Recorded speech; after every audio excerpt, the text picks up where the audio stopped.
रविवार का दिन है, सुबह 8 बजे से कथा है।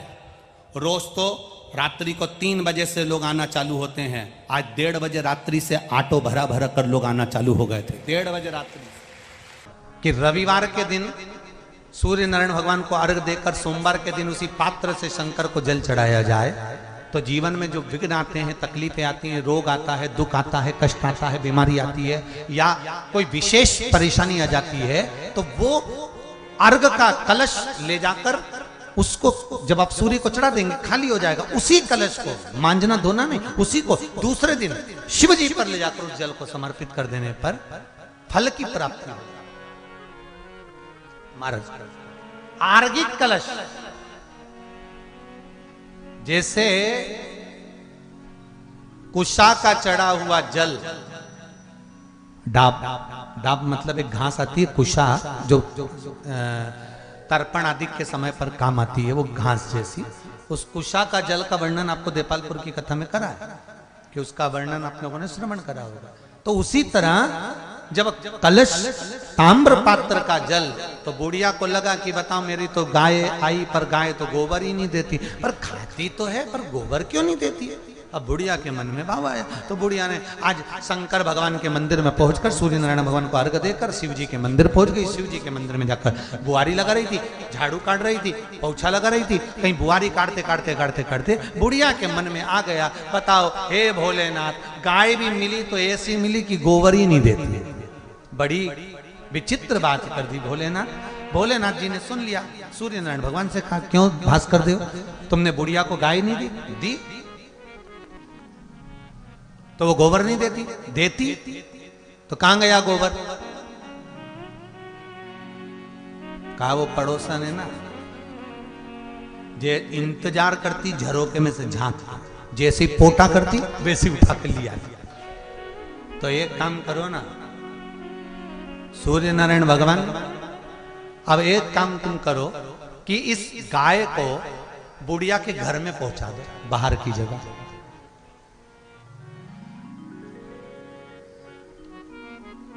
इस गाय को बुढ़िया के घर में पहुंचा दो। तो सूर्य नारायण भगवान ने कहा, देखिए मैं तो सूर्य हूं, ये काम भगवान विष्णु कर सकते। भगवान विष्णु अगर वायु देव को कहेंगे, पवन देव को कहेंगे, तो पवन देव जब चलना प्रारंभ करेंगे, हवा बहुत तेज चलेगी तो बुढ़िया घबराएगी। बुढ़िया घबराएगी तो गाय को ले जाके अंदर बांधेगी। बस इतना काम करना। अब इतने में भगवान विष्णु को कहा गया कि आप पवन देव से कहो। भगवान विष्णु ने जो पवन देव से कहा, पवन देव ने जो हवा चलाई तो बुढ़िया घबराई, और बुढ़िया घबराई तो बाहर आई। शिव महापुराण की कथा कहती है, जब थोड़ा सा दुख आए, थोड़ी सी तकलीफ आए, थोड़ा सा कष्ट आए, थोड़ी सी बीमारी आए, घबराना नहीं है। हो सकता है भगवान आपको कष्ट देकर कुछ अच्छा करने वाला होगा। हो सकता है कि थोड़ी हवा चल गई, थोड़ी पवन तेज हो गई। शिव पंचायत, गणेश बोलते जाओ, विष्णु भगवान, भगवान शिव, भगवान शिव के बाद माता दुर्गा और सूर्य नारायण भगवान, 5 पंचायत के देव हैं। तुम्हारी कोई विशेष समस्या है, कोई नहीं सुलझा रहा, अदालत तक में केस चल रहा है, तकलीफ बढ़ रही है, कहीं राह नहीं मिल रही, कोई सूझ नहीं रही रहा, तब 5 बेलपत्र लेकर, 1 लोटा जल लेकर शिव मंदिर चले जाओ। शंकर के ऊपर 1-1 बेलपत्र, 1-1 पंचायत के सदस्य का नाम लेकर चढ़ाओ। 1 लोटा जल बाद में शिव को समर्पित कर दो, श्री शिवाय नमस्तुभ्यं कहकर, और कह दो कि अब ये सब तुम्हें सुलझाना है।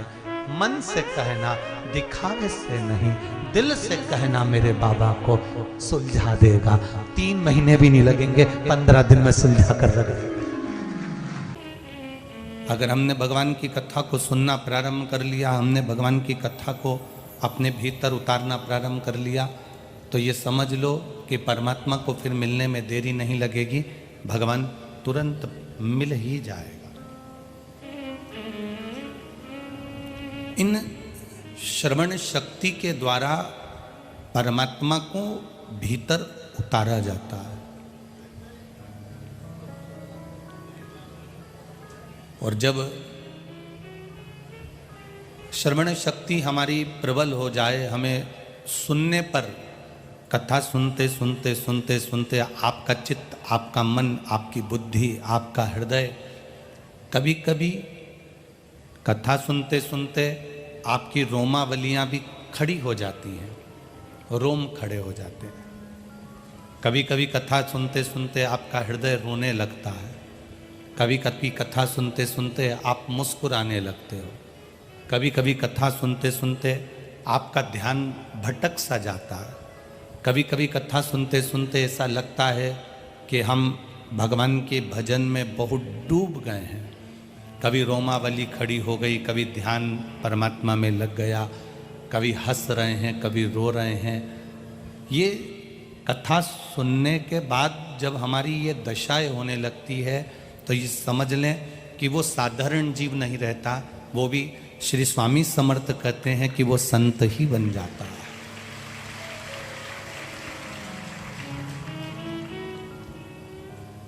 श्री स्वामी समर्थ जी ने चोलप्पा से कहा, चोलप्पा तू मेरे पास में होने के बाद भी तू मेरा नहीं हो पाया।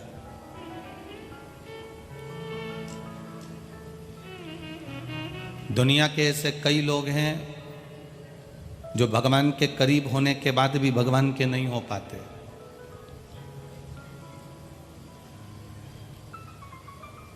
भगवान के नजदीक होने के बाद भी भगवान के नहीं हो पाते। आपका विश्वास आपके परमात्मा के प्रति जागृत ही नहीं हो पाता। एक पड़ोसन तुम्हारे कहने से पशुपति व्रत करती है और उसका काम हो जाता है, और तुम 2 से 3 बार पशुपति व्रत कर चुकी, इसके बाद भी तुम्हारा काम नहीं हुआ।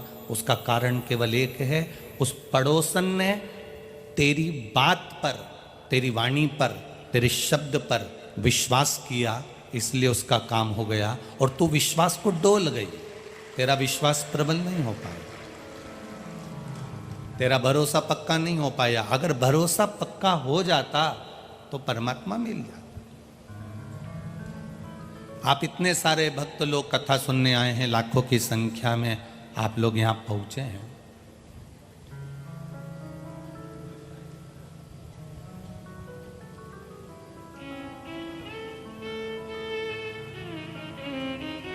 आदरणीय एसपी महोदय, आपके यहाँ के, उनसे जब बात हुई फोन पर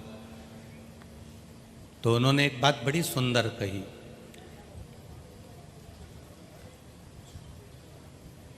उन्होंने कहा, गुरुजी, आकोला क्षेत्र का ये सबसे बड़ी कथा है, और इस कथा को बस सुचारू रूप से हो जाए, हम तो गजानन बाबा से यही प्रार्थना करते हैं। ये शब्द आदरणीय एसपी महोदय ने जब कहा तो ऐसा महसूस होता है कि वो वाणी केवल एक साधारण जीव की नहीं होती, वो स्वयं गजानंद महाराज की ही कोई वाणी होगी कि कार्य सफल होना चाहिए।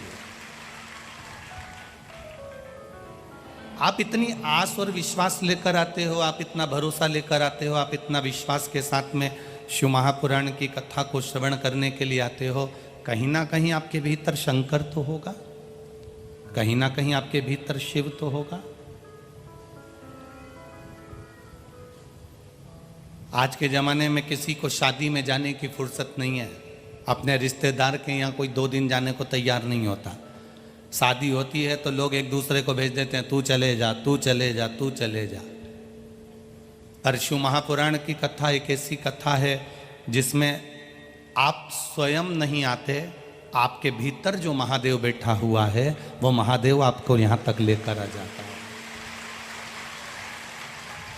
आप स्वयं नहीं पहुँचते, पर जो शिव तत्व, ऐसा कोई जलचर, थलचर, वायुचर, कोई ऐसा जीव नहीं है जिसके भीतर शिव नहीं है।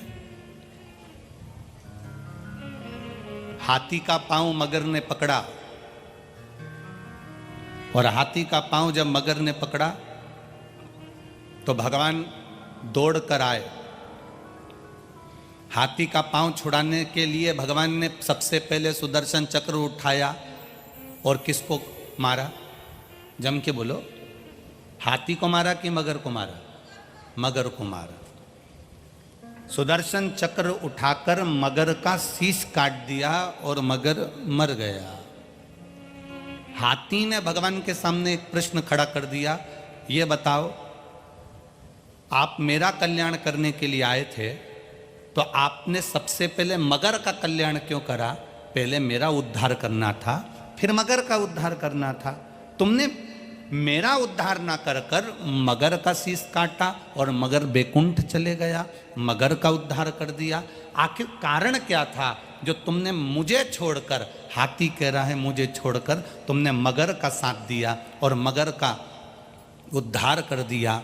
भगवान कहते हैं, हाथी तू मेरा भजन कर रहा था, तू मुझे पुकार रहा था, तू मेरा मंत्र जप रहा था, तू मेरा नाम जप रहा था, और मगर तेरा पांव पकड़ा हुआ था। जो भजन करने वाले का पांव पकड़ लेता है, भगवान सबसे पहले उसी का उद्धार कर देते हैं। हाथी का उद्धार बाद में करा, पहले मगर का उद्धार करा, क्योंकि उसने हाथी का पांव पकड़ा था और हाथी भगवान का भजन कर रहा था, भगवान का स्मरण कर रहा था।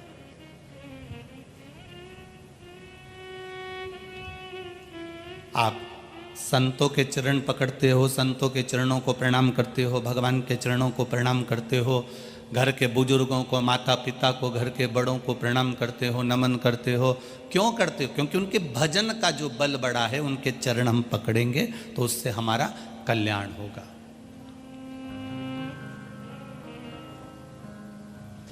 हमने भजन के बल को बढ़ाया, और जब भजन का बल बढ़ता है तो अपने आप सुख की अनुभूति होने लगती है।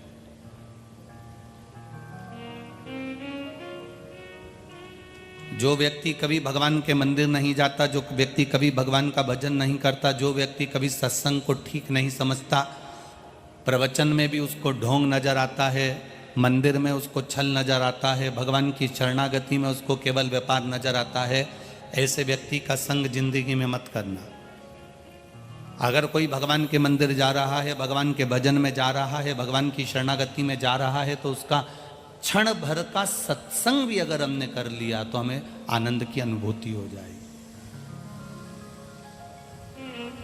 राजा हरिश्चंद्र, जिनकी धर्म पत्नी का नाम था तारामती,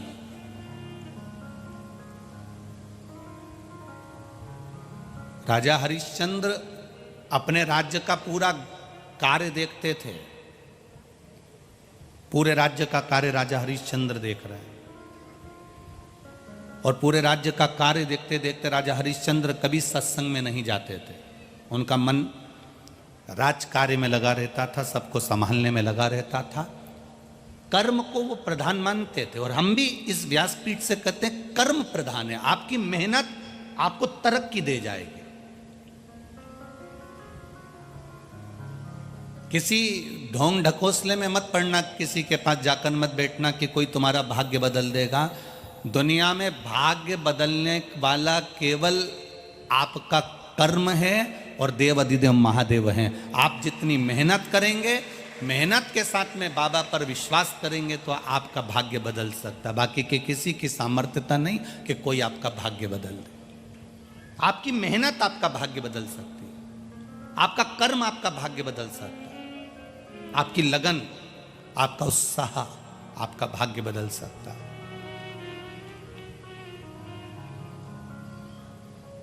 घर में बैठे रहो और सोचो कि बस कोई ऐसा मिल जाए जो मेरा भाग्य बदल दे, तो घर में बुजुर्ग माँ भी कह देती है, पिता भी कह देते हैं कि थोड़ी मेहनत कर, जा दुकान पर बैठ, थोड़ी मेहनत कर, भाग्य बदल जाएगा। घर में बैठे रहने से भाग्य नहीं बदलता, थोड़ी मेहनत करोगे तो भाग्य बदलेगा।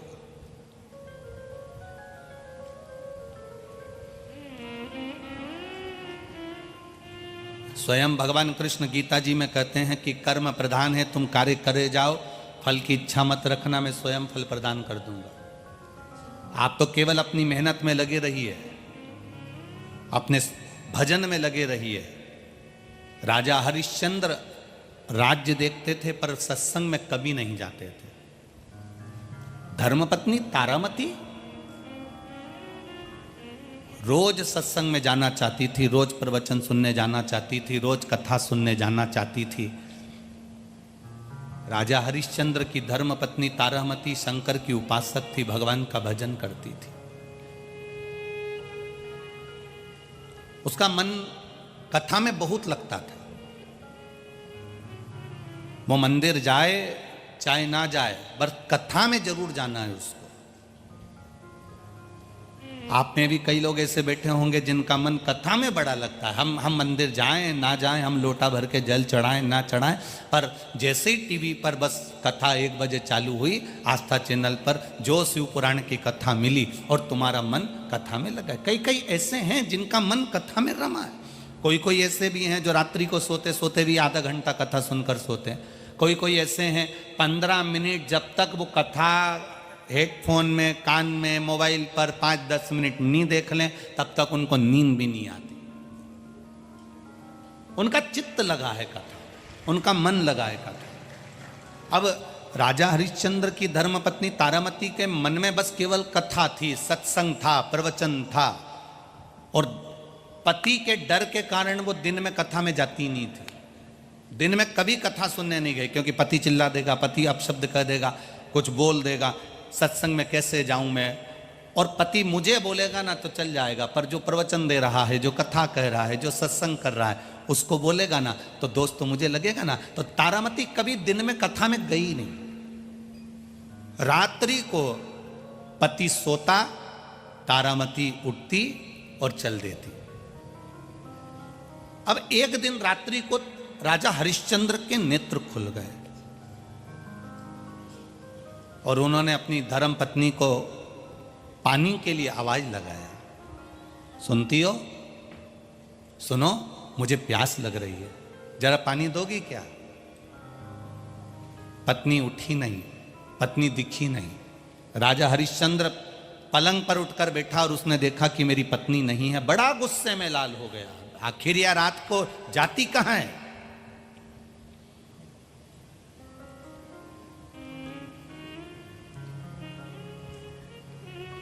ऐसी गंदी नारी से मेरा विवाह हुआ है। ऐसी नारी जो पति को छोड़कर ना जाने कहां चली जाती है आधी रात को, किससे मिलने जाती है आधी रात को। शिव महापुराण की कथा कहती है व्यक्ति के जीवन में अच्छे विचार बाद में आते हैं, सबसे पहले गलत विचार आते हैं। अच्छे विचार बाद में आएंगे, पहले गलत विचार व्यक्ति के भीतर प्रवेश कर जाते हैं। व्यक्ति के भीतर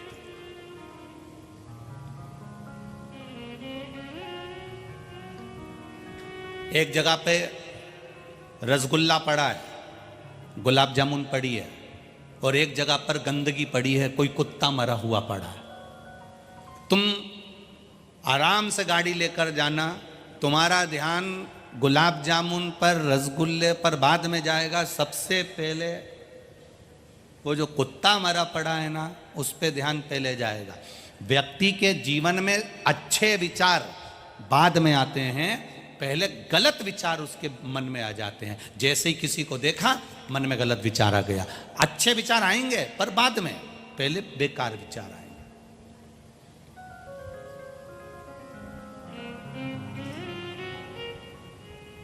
अब राजा हरिश्चंद्र को क्रोध आ गया। उसने विचार करा कि ये कैसी नारी है, अपने आप को ढोंग करती है, प्रपंच करती है, मांग में सिंदूर भरती है, गले में मंगलसूत्र पहनती है, हाथ में चूड़ा पहनती है, पांव में पैजनिया पहनती है, कमर में करधनिया पहनती है, बालों में गजरा लगाती है, होठों पर लाली लगाती है, नैनों में सुरमा लगाती है, और रोज सिर पे पल्लू लेकर मुझे प्रणाम करती है, और ना जाने किससे मिलने के लिए आधी रात को चली जाती है।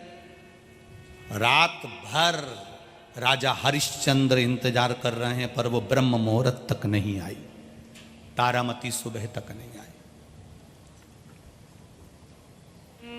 राजा हरिश्चंद्र ने विचार कर लिया, आज की रात तो जाने दो, कल पता लगाऊंगा कि यह जाति कहां है, इसके पीछे पीछे जाऊंगा। राजा हरिश्चंद्र का दिन भर राजकाज में मन नहीं लगा।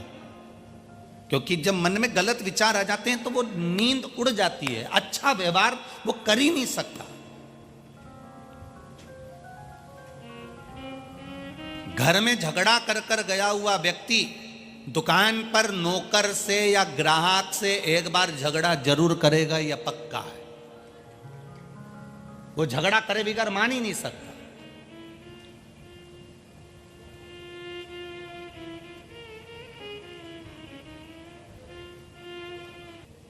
एक लड़के के पिताजी लड़की को देखने के लिए गए और लड़के के पिताजी लड़की को देखने के लिए गए तो लड़की से पूछा, आपने कोई धार्मिक किताब पढ़ी है कभी?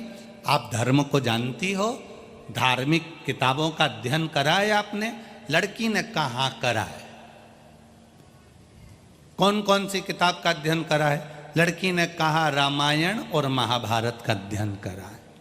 अच्छा, रामायण मैं आपके लिए चाय लेकर आई, मैं आपका आदर कर रही हूं, सम्मान कर रही हूं। लड़की बोली रामायण यहां देख लो, शादी होने के बाद महाभारत में तुम्हारे घर में दिखा दूं।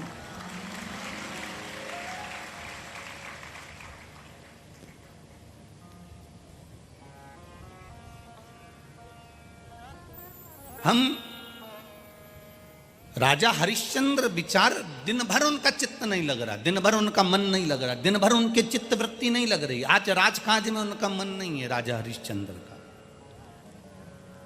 और जब राजकाज में राजा हरिश्चंद्र का मन नहीं, रात्रि हुई, विश्राम करा, पत्नी सोई, बस इसने सोने का नाटक करा राजा हरिश्चंद्र ने। पत्नी रात को उठी, पादुका पहनी, चली। राजा हरिश्चंद्र ने तलवार निकाली, पत्नी का सिर काटने के लिए पीछे बढ़ा। राजा हरिश्चंद्र को लगा अभी नहीं मारूंगा इसको, इसका जो प्रेम करने वाला है ना उसको भी देख लूं, दोनों का सिर एक साथ काटूंगा। अभी नहीं मारूंगा इसको, पहले उसको भी देखूं और उसको भी मारूंगा। राजा हरिश्चंद्र पीछे पीछे जाने लगे। रानी तारामती आगे आगे जा रही है। तारामती ने सामने प्रवचन चल रहा था, रात्रि को सत्संग चल रहा था, खूब जोरदार कथा चल रही थी। तारामती ने अपनी चप्पल उतार दी, पादुका उतार कर प्रणाम कर कर अंदर प्रवेश करी और सत्संग में जाकर बैठ गई। राजा हरिश्चंद्र ने जो ध्यान लगाकर देखा ये कहाँ बैठी है, तो देखा सामने भगवान का प्रवचन चल रहा था, भजन चल रहा था, कीर्तन चल रहा था, सत्संग चल रहा था। तारामती उसमें जाकर बैठी और भगवान का भजन करने में लग गई। राजा हरिश्चंद्र की आंख में जल भर गया। मैं इसके लिए गलत सोच रहा था और ये तो भजन में लगी हुई है, ये सत्संग में लगी हुई है।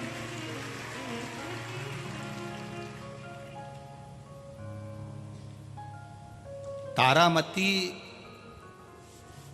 के पांव की चप्पल जो बाहर रखी थी, अब रानी की कोई पांव की चप्पल साधारण होती है क्या? राजा रानी के पांव की जूतियां, चप्पल साधारण होती है, उसमें भी हीरे जड़े होते हैं। आज राजा ने क्या करा, राजा हरिश्चंद्र ने रानी की एक चप्पल को उठाकर ले गया, पेटी में बंद कर ताला लगाकर, चाबी को कमर में रखकर अपने कक्ष में तकिए के नीचे रखकर आराम से सो गया। रानी तारामती भजन में डूबी हुई थी, सत्संग में डूबी हुई थी, संकीर्तन में डूबी हुई थी। सत्संग में रानी तारामती डूबी हुई है, भजन में डूबी हुई है। उसको नहीं मालूम कि मेरी चप्पल कोई ले गया। आपके साथ भी ये हुआ होगा, कभी तो हुआ होगा। तुम मंदिर में जल चढ़ा रहे हो, तुम मंदिर में पूजन कर रहे हो, तुम कथा श्रवण कर रहे हो, तुम सत्संग में लगे हो, तुम भगवान के दर्शन करने में लगे हो और कोई तुम्हारी चप्पल ले गया। राजा हरिश्चंद्र ले गए अपनी पत्नी की चप्पल को उठाकर, जो हीरे से जड़ी हुई थी, एक चप्पल, एक वहीं पड़ी है। पेटी में बंद कर दिया, ताला लगाकर चाबी को पलंग पर रख लिया तकिए के नीचे। तारामती सत्संग कर कर जब उठी, घर जाने लगी तो अपनी पाँव की मोजड़ी, अपने पाँव की चप्पल, जूता ढूंढने लगी। जितने लोग प्रवचन में आए थे, सत्संग में आए थे, सब ने पूछा रानी क्या हो गया? मेरी चप्पल नहीं मिल रही है, मेरी जूती नहीं मिल रही, मेरी मोजड़ी नहीं मिल रही, ना जाने कहाँ चली गई मेरी पादुका। एक पादुका है पर एक नहीं मिल रही है। रानी तारामती आप रोज भगवान से कहती हो ना, कथा में जब बैठती हो, कथा सुनने जब बैठती हो और कथा के बीच में जब निवेदन करने का मन होता है, जब नमन करने का मन होता है, तारावती तू भगवान से क्या मांगती थी? बोल, शंकर से क्या मांगती थी? तारावती ने कहा, मैं रोज महादेव से कहती थी, महादेव ऐसी कृपा करना कि एक बार मैं जोड़े से प्रवचन सुनूं, जोड़े से कथा सुनूं, जोड़े से सत्संग करूं, ऐसी कृपा कर देना। तारामती बोली, अब वो जोड़े से प्रवचन तो नहीं हो पाए, मालूम पड़े चप्पल का जोड़ा भी बिगड़ गया। अब वो प्रवचन तो नहीं मिले जोड़े से, पर वो चप्पल का जो जोड़ा था, जूती का जो जोड़ा था, मोजड़ी का, पादुका का जो जोड़ा था, वो भी खाली रह गया, एक पड़ी रह गई। अब करूं तो करूं क्या? घर जाऊंगी, सुबेरे राजा हरिश्चंद्र देखेंगे, मेरे पांव की पादुका सामने, जैसे ही राजा हरिश्चंद्र पूछेंगे कि एक मोजड़ी कहाँ गई, हीरे जड़ित, रतन जड़ित, सोना जड़ित, वो पांव की चप्पल कहाँ गई, क्या जवाब दूंगी मैं? चिंता मत करो रानी, भगवान की कथा में वो बल होता है कि भगवान किसी की जोड़ी नहीं तोड़ता है। तो ये तो चप्पल है, इसकी जोड़ी कहां से तोड़ गई? किसी की जोड़ी नहीं तोड़ता भगवान। कथा में, सत्संग में जिसने अपने आनंद के लिए, जिसने अपने भाव के लिए शुद्ध विचार से, शुद्ध मन से, सात्विक प्रवृत्ति से जिसने कथा करवाई होती है, जिसने शुद्ध विचार से प्रवचन सुना होता है, जिसने सात्विक प्रवृत्ति से कथा को सुना होता है, उसका भगवान कभी बुरा नहीं करता। जिसने लोभ, लालच, वासना, आसक्ति, तृष्णा या अपना वर्चस्व दिखाने के लिए कथा, सत्संग, प्रवचन कराया होता है, तो बाद में उसको दुख भोगना पड़ता है, ये निश्चित है। आप रानी क्यों चिंता करती हो? आपको दुख नहीं होना चाहिए रानी, भगवान किसी के जोड़े को नहीं तोड़ता। चलो वापिस प्रवचन में बैठते हैं। जो प्रवचन में बैठे, भगवान का भजन गाना प्रारंभ करा, भगवान पर जो भजन गाना प्रारंभ करा, रानी ने हाथ जोड़कर कहा, महादेव आप किसी का जोड़ा नहीं बिगाड़ते, मेरी चप्पल ना जाने कौन ले गया, राजा को मालूम पड़ेगा, रात को प्रवचन में कैसे आऊंगी महाराज। बस इतना तो कहना था। इतनी देर में रानी जो बाहर निकली तो चप्पल का जोड़ा तैयार मिल गया रानी, चप्पल का जोड़ा तैयार मिल गया रानी को। रानी ने चप्पल पहनी, तुरंत भागकर भवन में पहुंच गई। जैसे ही रानी भवन में पहुंची, भवन में पहुंचते से ही राजा हरिश्चंद्र के नेत्र खुल गए। नेत्र खुलते से राजा हरिश्चंद्र ने अपनी रानी से कहा, तुम्हारी पांव की चप्पल का जोड़ा कहां है? रानी तारामती ने कहा, वो रहा। राजा हरिश्चंद्र उठे, उठकर देखा तो चप्पल जैसी थी वैसी की वैसी जोड़े की चप्पल सामने पड़ी हुई थी। राजा हरिश्चंद्र ने रानी से कहा, ये चप्पल तुम्हारे पास कहां से आ गई? रानी ने कहा, क्यों, क्या हुआ? राजा हरिश्चंद्र कहते हैं, तुम्हारे सत्संग करते समय एक चप्पल चुराकर मैं लेकर आ गया था, चलो मैं दिखाता हूँ। पेटी खोलकर जो चप्पल दिखाई तो रानी ने राजा से कहा, एक चप्पल के लिए मेरे महादेव को वहां तक आना पड़ा। गजब हो गया, गजब।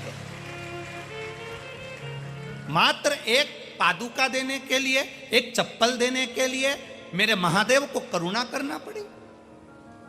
राजा की आंख से जल भर गया। रानी, कल से मैं भी सत्संग में चलूंगा। रानी ने राजा के चरण पकड़कर कहा, मैं महादेव से रोज मांगती थी कि जोड़े से सत्संग सुनूं, जोड़े से प्रवचन सुनूं, इससे ज्यादा क्या चाहिए मुझे। प्रवचन में जब राजा रानी बैठे तो राजा ने रानी से कहा, क्या ये कथा, क्या ये प्रवचन, क्या ये कथा हमारे घर नहीं हो सकती? क्यों नहीं हो सकती? राजा ने अपने घर में कथा रखी, प्रवचन रखा। राजा सिंहासन पर बैठकर कथा नहीं सुने, राजा कोई आसन लगाकर कथा नहीं सुने।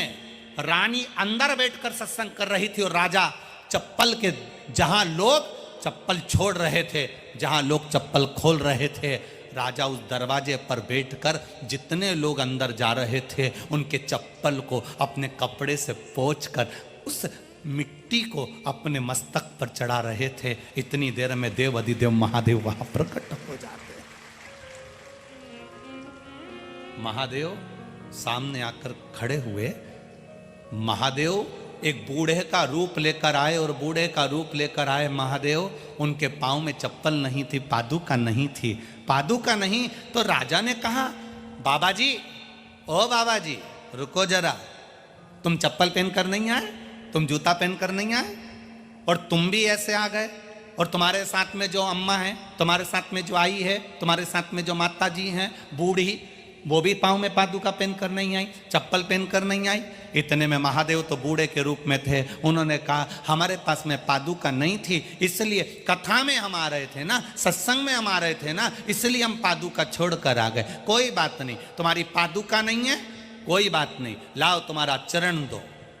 महादेव पार्वती जी को देखे, आज चप्पल पहनी आते तो चरण देने की जरूरत नहीं पड़ती, चप्पल छोड़कर आ गए। इसलिए राजा हरिश्चंद्र ने महादेव का चरण अपनी जंघा पर रखा और उसको कपड़े से पोंछ रहा है। कृतार्थ हो गया राजा, कृतार्थ, धन्य हो गया। आज भी राजा हरिश्चंद्र के उस संवाद को, पादुका के संवाद को हमारे सनातन धर्म में निभाया जाता है। गजानन महाराज जी का दर्शन करने जाओ, पादुका का स्पर्श करो। श्री स्वामी समर्थ का दर्शन करने जाओ, पादुका का स्पर्श करो। संत एकनाथ जी का दर्शन करने जाओ, पादुका का स्पर्श करो। श्री नामदेव जी का दर्शन करने जाओ, पादुका का स्पर्श करो। आज पादुका का स्पर्श क्यों किया जाता है? क्योंकि परमात्मा भी अपने चरण की रज अपने भक्तों को सत्संग के माध्यम से दे देता है। आपको लगता है कि शिव महापुराण की कथा में आप कथा सुनने के लिए आए हो, पर मेरा विश्वास कहता है, मेरा भरोसा कहता है, कई सालों से ये शिव पुराण वाचन कर रहे हैं, भरोसा कहता है आप अकेले कथा में नहीं आते, कहीं ना कहीं मेरा महादेव भी पार्वती को लेकर बैठा मिलता है इस शिव पुराण।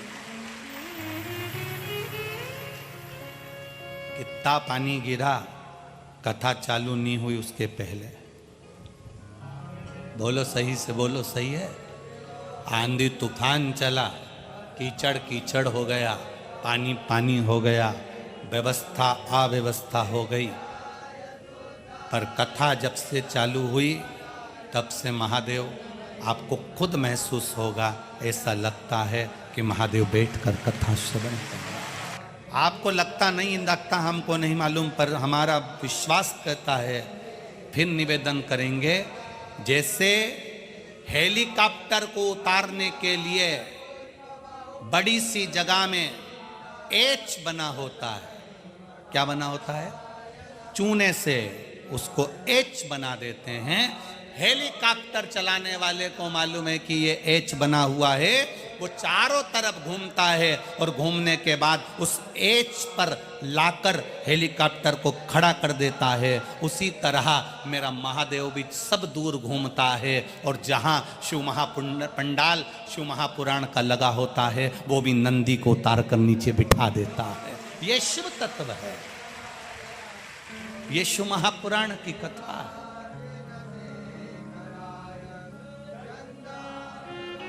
कितना दान धर्म अकोला नगर के लोग और आसपास के गांव के लोग कर रहे हैं। कितना रात्रि को कोई फ्रूटी बांट रहा है, कोई पानी, कोई कोल्ड ड्रिंक, कोई बिस्कुट, कोई हलवा। कल रात्रि को कोई रवे का हलवा लेकर आ गए, इतना घी उसमें, देसी घी, और ऐसा हलवा बट रहा, कोई कुछ बांट रहा, कोई कुछ बांट रहा। थोड़ी दूर जाओ तो भंडारा चल रहा, कहीं गौशाला में भंडारा चल रहा, कहीं यहाँ भंडारा चल रहा। लोगों का जहाँ मन पड़ रहा वहाँ दे रहे, खिला रहे, प्रेम से खिला, आनंद।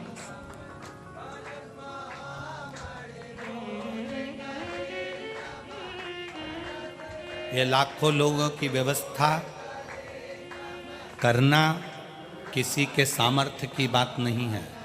ये लाखों लोगों की व्यवस्था करना केवल महादेव के बस की ही बात है। आप अपने बुद्धि से ये निकाल देना कि कथा आप करा रहे हो या कथा के यजमान आप हो। शिव महापुराण कभी नहीं कहती कि कथा का यजमान कोई होता है। शिव पुराण तो कहती है जब पहली बार शिव पुराण की कथा चंचूला देवी ने बिंदुक के लिए कराई थी, तब भी शंकर भगवान और पार्वती जी यजमान बने थे, तो यजमान के रूप में आज भी वही बैठे होते हैं।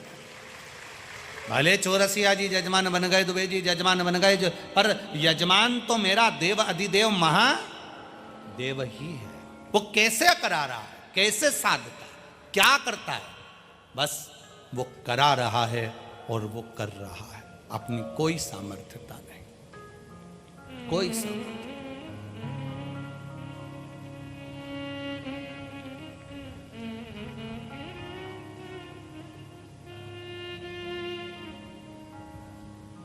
इतनी लंबी ड्यूटी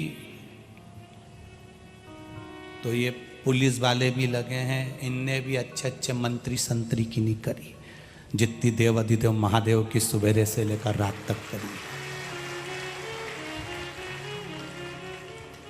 अच्छा मिनिस्टर 2 बजे आएगा, ये 9 बजे संभालने बैठते हैं, परंतु यहाँ तो 8 बजे कथा, तो 4 बजे से इनको उठ के आना पड़ता है। कई कथा सुनने वाले ऐसी माताएं, ऐसे भाई लोग कथा सुनने आते हैं, ऐसे कथा सुनने के लिए बैग ले लेकर आए हैं। सवेरे 8 बजे कथा है, अगर मैं उठकर नहाने गई तो मेरी जगह चली जाएगी, तो कथा होने के बाद नहाऊंगी।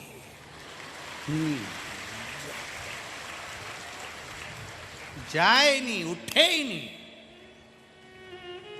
अगर उठ गई तो कोई बैठ जाएगा, तो तू नहाने नहीं जाएगी। फिर कथा तो क्या हुआ? सीवर वाला गुरुजी तो कहता है मन शुद्ध होना चाहिए, कथा तो भगवान प्रवेश कर जाता। तन धोने से कथा मिलती होती, तन धोने से अगर भगवान मिलता होता तो सबसे ज्यादा मछली नहाती है, उसी को भगवान मिल जाता। अगर मान लो अगर नहाने से कथा मिलती, तो नहाने से भगवान मिलता, तो भगवान तन धोने से नहीं मिलता, भगवान मन धोने से मिलता है। आपकी पवित्रता भीतर की होना चाहिए, भीतर। अब मालूम पड़े मुख में राम और बगल में जम के तो बोलो छोरी, और राम राम जपना अपना, और सोचो कि भगवान मिल जाए तो मिलेगा री जीजियो? कभी नहीं मिल सकता, कभी नहीं जाए। अपनी में से ना जाने कितनी ऐसी बैठे होंगे भाई, मेरी माताएं बैठी होंगी, मेरी जीजियां और मेरे जीजाओं ने ऐसे बैठे होंगे जो कथा होने के बाद फिर उठेगी, फिर नहाएगी, फिर भोजन करेगी, और फिर अपनी दरी बिछाई, फिर उसे कोई मतलब नहीं, आग लगे बस्ती में मस्ती में, उसे कोई मतलब नहीं कौन क्या कह रहा, कौन क्या कर रहा, उसे कोई मतलब नहीं, उसे कोई। और यही एक वो कहते ना, कथा चांगली लागली ना, तो भीतर से अगर भाव जागृत हो जाए, अपने भीतर अगर परमात्मा के प्रति एक उत्साह जागृत हो जाए, तो फिर निवेदन है, एच जहाँ लिखा होता है वहाँ हेलीकॉप्टर उतर जाता है, और जहाँ शिव महापुराण के इतने भगत बैठे होते हैं वहाँ महादेव उतर जाता है। महादेव उतर, मेरा शंभु, मेरा शंकर, मेरा ओघड़दानी, मेरा त्रिकालदर्शी, मेरा कैलाशी अविनाशी उतरता। आपको लगता, कभी कभी महसूस करना, कभी अपने भीतर चित्त में एक महसूसता करना कि आप 2 कदम नहीं चलती अपने घर पर, और 2 किलोमीटर दूर गाड़ी छोड़कर कथा तक कैसे आ रहे होगे, वो चला रहा होगा। इतनी दूर कैसे आ सकते हो? आप अपने घर के लोगों से कहते हो दुकान के सामने गाड़ी खड़ी करना, वहीं उतरूंगी, सामान खरीदूंगी, गाड़ी पे बैठूंगी और चल दूंगी। सामान लेने गई, करोड़ों का सामान लेने गई, तो भी गाड़ी तुमको दूर खड़ी करना नहीं है, पास में खड़ी करना है, बिल्कुल दुकान के सामने। जिस दुकान के सामने गाड़ी नहीं जाती, तुम उसके यहाँ सामान खरीदने नहीं जाते। बोलो सही है कि गलत है? तुम जाते ही नहीं। मैं तो दूसरे के यहाँ से ले लूंगी, गाड़ी नहीं जाती उनकी गली में, तो छोटी सी गली है, कहाँ से गाड़ी घुसेगी, गाड़ी नहीं जाती, मैं सामान और कहीं से ले लूंगी, मेरे को नहीं जाना वहाँ से सामान लेने। गाड़ी जाती नहीं तो सामान लेने भी नहीं जाते तुम, गाड़ी नहीं जाए। जो 2 कदम नहीं चल पाते, 4 कदम नहीं चल पाते, वो इतनी दूर शिव महापुराण की कथा सुनने के लिए लाखों की संख्या में आ जाते। ये शंकर ही तो तुम्हें उठाकर पकड़कर लेकर आता है, कौन लाएगा? मैंने तेरे ही भरोसे बाबा, तेरे ही भरोसे हवा बिच उड़ती जावांगी, बाबा डोर हटो छड़ीला में कटी जावांगी। भोले मैं तेरी पतंग, शंभू मैं तेरी पतंग, हवा बिच उड़ती जावांगी, बाबा डोर हटो छड़ीला में कटी जावांगी। जो शिव को मान लिया, राजा हरिश्चंद्र की जंघा पर भगवान शंकर का चरण रखा हुआ है और उसकी रज राजा हरिश्चंद्र झड़ा रहे हैं। राजा हरिश्चंद्र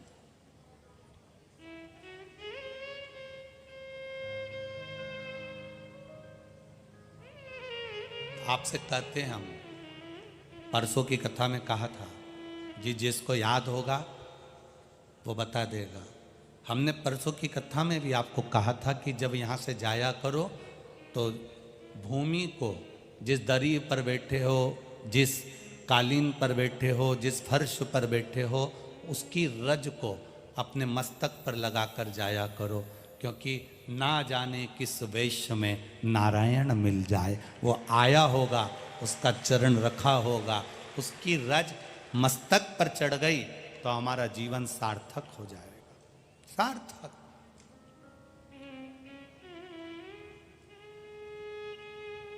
वो रज हमारे भीतर उतरे, हमारे भीतर आचार, विचार, सत्कार और प्यार, ये 4 चीजें हमारे जीवन को श्रेष्ठ बना देती है। पहले नंबर पर है आचार। आचार वो नहीं तो तुम समझ लो केरी का अचार, नींबू का अचार हो। आचार मतलब हमारा व्यवहार, हमारी बोलचाल की भाषा।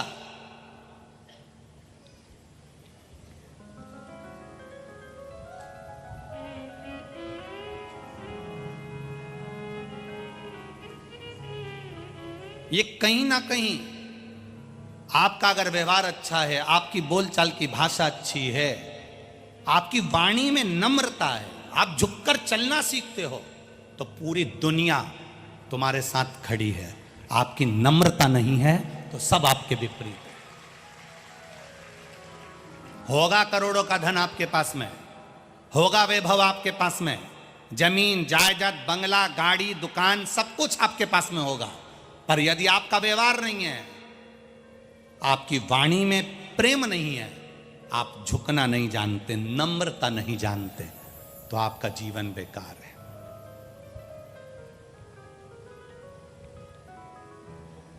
एक गरीब व्यक्ति मरता है, 100 लोग इकट्ठे हो जाते हैं।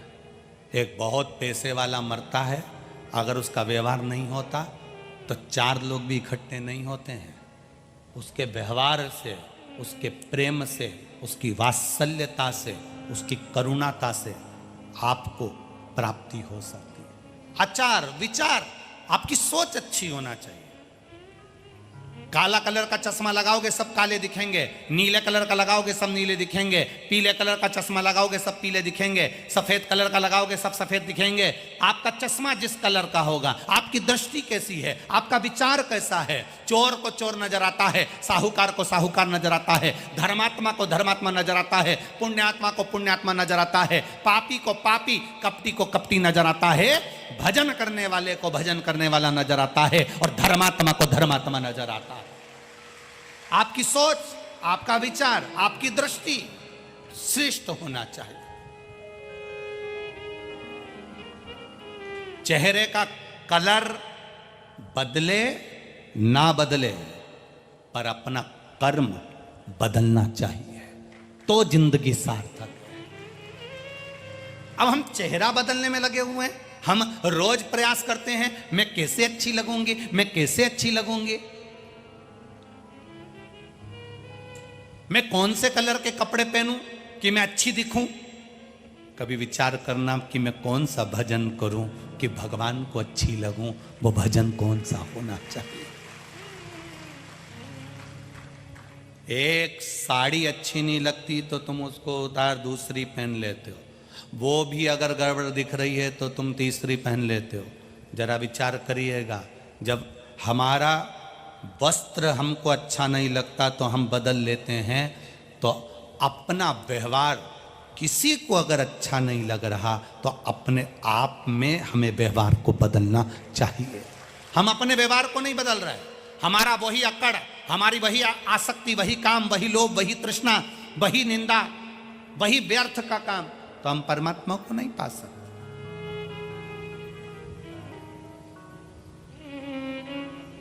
जो वात्सल्यता से परमात्मा को पाने का प्रयास करता है, भगवान वात्सल्यता से देता भी है।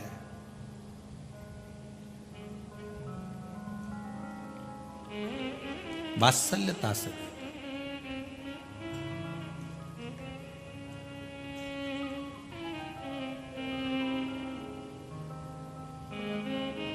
शिव कथा कह रही है, भगवान शंकर का संवाद कर रहा है।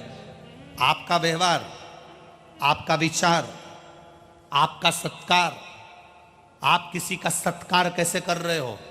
आपके घर में कोई आता है, केवल घर का बुजुर्ग उठकर उसको पानी पिलाता है। घर में 3 बहू, 4 बहू, 2 बहू, सब अपने अपने कमरे में, अकेली बुजुर्ग मां उठी है, अकेला बुजुर्ग उठा है और उठकर पानी पिला रहा है। व्यवहार मालूम पड़ता है, घर का सत्कार मालूम पड़ता है कि आपका सत्कार कैसा है।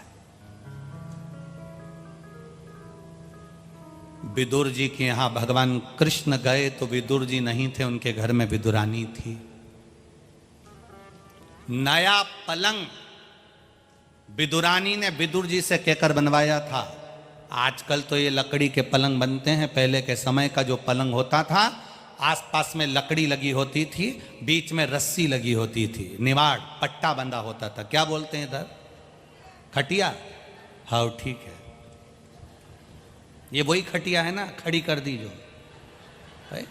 हाँ ठीक है, तो उसको लोग खटिया कहते हैं। वो पलंग विदुर जी से कहकर विदुरानी ने बनवाया। विदुर जी से कहा एक पलंग बनवा दो बड़ा सुंदर, भगवान आएंगे तो मैं उनको बिठाऊंगी। विदुर जी ने नया पलंग बनवाकर, जहां पुराना पलंग था जिसकी रस्सी को उंदरा ने, चूहा ने 4 जगह से कतर दिया था, उस पलंग के पास में नया पलंग रखा है। विदुर जी नहीं है और घर भगवान आ गए। विदुरायन ने जो भगवान को देखा सुध भूल गई, आज हरि आए विदुर घर पावना, सुध भूल गई। और क्या सुध भूली विदुरायन, भगवान से कह रही आइए पधारो, आओ। और भगवान अंदर आए। विदुरायन कह रही मैं तुम्हारे लिए पलंग बिछाती हूं, नया बनवाया। और जो नया पलंग था विदुरायन उसको उठाई भी नहीं। जो पुराना पलंग था जिसकी रस्सी को 4 जगह से ऊंदरा ने, चूहे ने कतर दिया था, विदुरायन ने वो पलंग बिछा दिया और भगवान से बोली बैठिए, आपके लिए नया बनवाया है। भगवान ने जो पलंग की दशा देखी तो भगवान ने सोचा नया ऐसा है तो पुराना कैसा होगा, अगर नया ऐसा है तो फिर पुराना कैसा होगा। बैठिए अब जो 4 लकड़ी नहीं होती है पलंग में, चारों तरफ जो लकड़ी लगी होती है, चारों तरफ जो लकड़ी लगी होती है, उस पलंग की लकड़ी पर भगवान धीरे से कोने पर बैठे, अंदर नहीं बैठे क्योंकि रस्सी टूट रही थी। विदुरायन ने हाथ जोड़कर कहा प्रभु आपके लिए नया बनवाया और आप ऐसे बैठोगे अंदर खसको।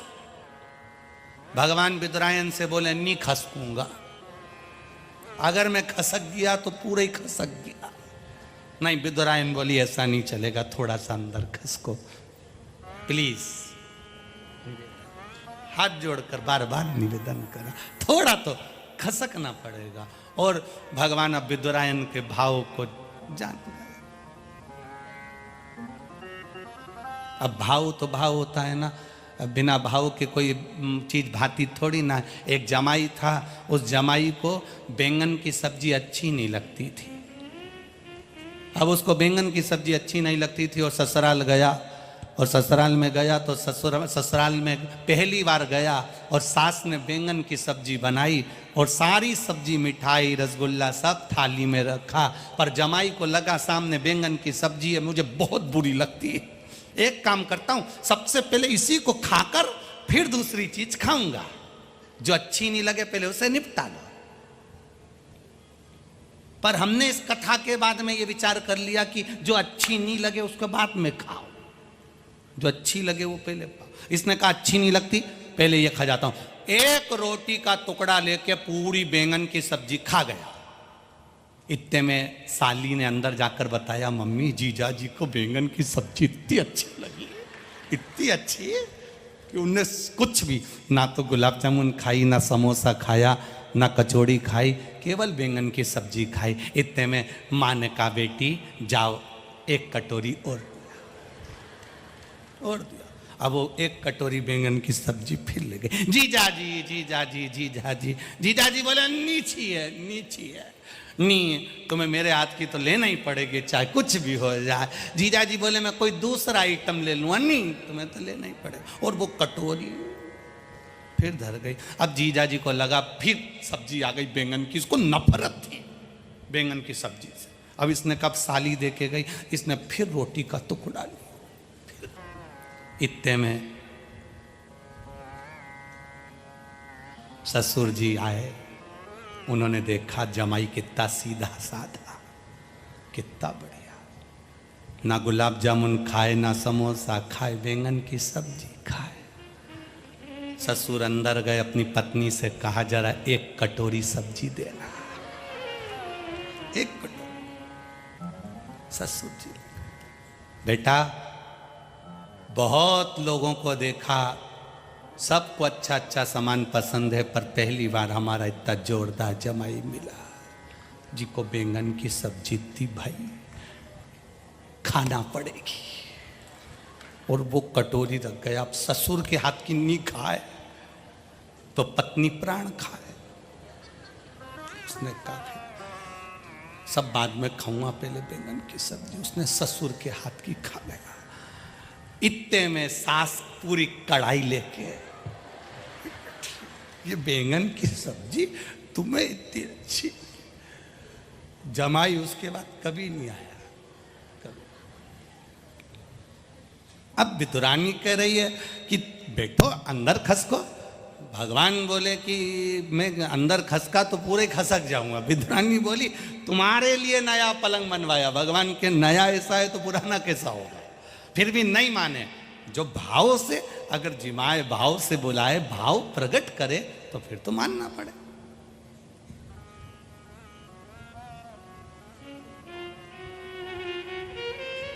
अब होता है कभी कभी ऐसा क्रम। तुम्हारे आकोला के पास में मंगरूल पीर है।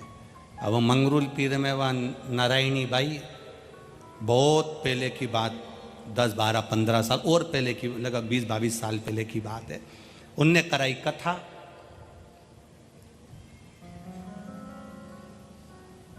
अब उन्होंने पहली बार तो हमारा महाराष्ट्र आगमन हुआ था, हमको क्या मालूम था कि यहाँ मिर्ची का ठेसा भी चलता है। हमने तो वहाँ आज तक मध्य प्रदेश में ये ठेसा पैसा देखा, बस सब्जी देखी थी तो उन्होंने ऐसा मिर्ची को अच्छा पीस के उसको ऐसा बगान वगान लगा के ऐसे थाली में, जैसे पत्ता गोभी की सब्जी, बैंगन की सब्जी सब धरी थी, अचार उसी में वो रखा था। महाराष्ट्र का विशेष आइटम उसी पे रखा। अब हमारे मन में आया कि कितनी कंजूस हैं, इतनी सी सब्जी धरी। अब हमको क्या मालूम था कि इतनी गजब कर जाएगी। अब हम तो सोचे कि कंजूस है, इतनी सी धरी। अब हमने मन में सोचा कि वारी नारायणी भाई ने तेरे सब्जी इतनी सी धरी। अपन ने भी सोचा सब्जी अच्छी दिख रही, उनमें से थोड़ा सा तेल बहरिया था, मसाला जोरदार दिख रहा है, सब्जी अपना क्या जाए, इतने कम धरी है नहीं तो खा जा। एक रोटी का टुकड़ा लिया ने निपटे ही के ना मुंडा में जो धरया। बस उस दिन के बाद समझ गए कि ये बहुत ठेस पहुंचाता है, और केवल यहां तक ठेस नहीं पहुंचाता, 3-4 दिन तक पहुंचाता। ये साधारण नहीं है हो।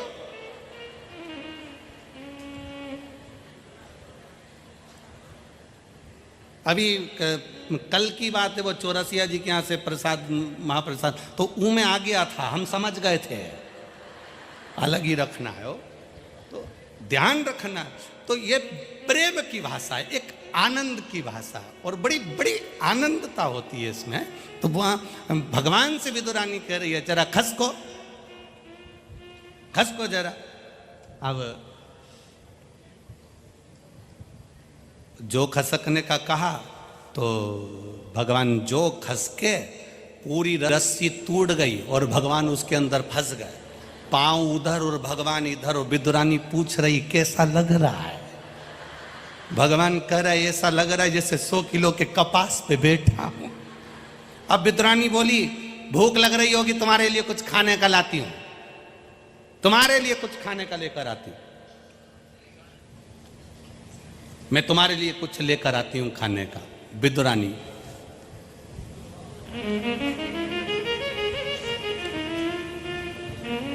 अब भगवान ने मन में सोचा जब बिठाया ऐसा है तो खिलाएगी कैसा, उससे अंदाजा लग जाए। मैं तुम्हारे लिए कुछ खाने का लाती हूं। और विदुरानी अंदर गई, केले लेकर आई। भगवान के मन में संतोष हो गया, कम से कम अच्छा हुआ केला ही लाई है, भाटा उठा लाती इसका क्या ठिकाना, केला लाई। और भगवान के चरणों में बैठकर बड़े प्रेम से केला छीलती जाए और भगवान से के मैं तुम्हारे लिए 2 दर्जन लेके आई थी और तुम्हारे काका विदुर जी 2 दर्जन लाए, 4 दर्जन केले तुमको ही खाना है। भगवान कह रहे ला मेरे को दे दे, मैं खा लूंगा। नहीं, मैं छील के खिलाऊंगी। उनको क्या मालूम था कि पक्के में छिल के ही खिलाएगी। अब जो अंदर की गिरी थी वो नीचे फेंक दी और छिलका भगवान को दे दिया। भगवान ने पूछा ये क्या है? विदुरानी बोली केला। भगवान बोले जो नीचे पटका, तो के छिलका। भगवान बोले तुम्हारे यहाँ उल्टा खाते हैं? विदुरानी बोली केला तो ऐसे ही खाते हैं। भगवान को छिलके देती जाए, भगवान छिलके खाते जाए, सारे छिलके भगवान खाते जा रहे। तो भगवान ने विदुरानी से पूछ लिया सब केले हम खा जाएंगे तो तुम क्या खाओगे? विदुरानी बोली जो नीचे पड़ा है वो हम खा जाएंगे। भगवान सोचे गजब गजब। प्रेम जहां पर है, आपका सत्कार, आपका आचार विचार, और तीसरे नंबर पर है सत्कार कैसा है। कि दुर्योधन के मेवा त्यागे, साग विदुर घर खाई, सबसे ऊंचे प्रेम सगाई।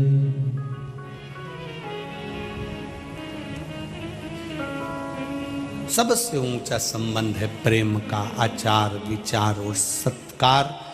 सत्कार कैसा है आपका? धन से कोई सत्कार नहीं होता, बेभव से कोई सत्कार नहीं होता। एक गरीब व्यक्ति के घर में शादी में जाना और एक पैसे वालों के घर में शादी में जाना, पैसे वालों के शादी में दरवाजे पर खड़े होकर हाथ जोड़ लेंगे, जाइए अंदर खाइए, कोई पूछने नहीं आएगा तुमसे अंदर कि तुमने पानी पतासा खाया कि नहीं खाया, रोटी खाई कि नहीं खाई, सब्जी खाई कि नहीं खाई, जलेबी खाई कि नहीं खाई। अंदर पूरे ग्राउंड में कोई नहीं पूछेगा। जाओगे तो हाथ जोड़कर जाने का बोल देंगे। पर किसी गरीब के घर शादी में जाना, वो तुम्हारे लिए कुर्सी लगाएगा, सेठ जी आए हैं, बैठो साहब, मैं थाली लगा देता हूं, थाली लगा देगा, आओ साहब, खाओ साहब, बैठो साहब। गरीब के घर जाओगे, सत्कार क्या होता है वो गरीब बता सकता है।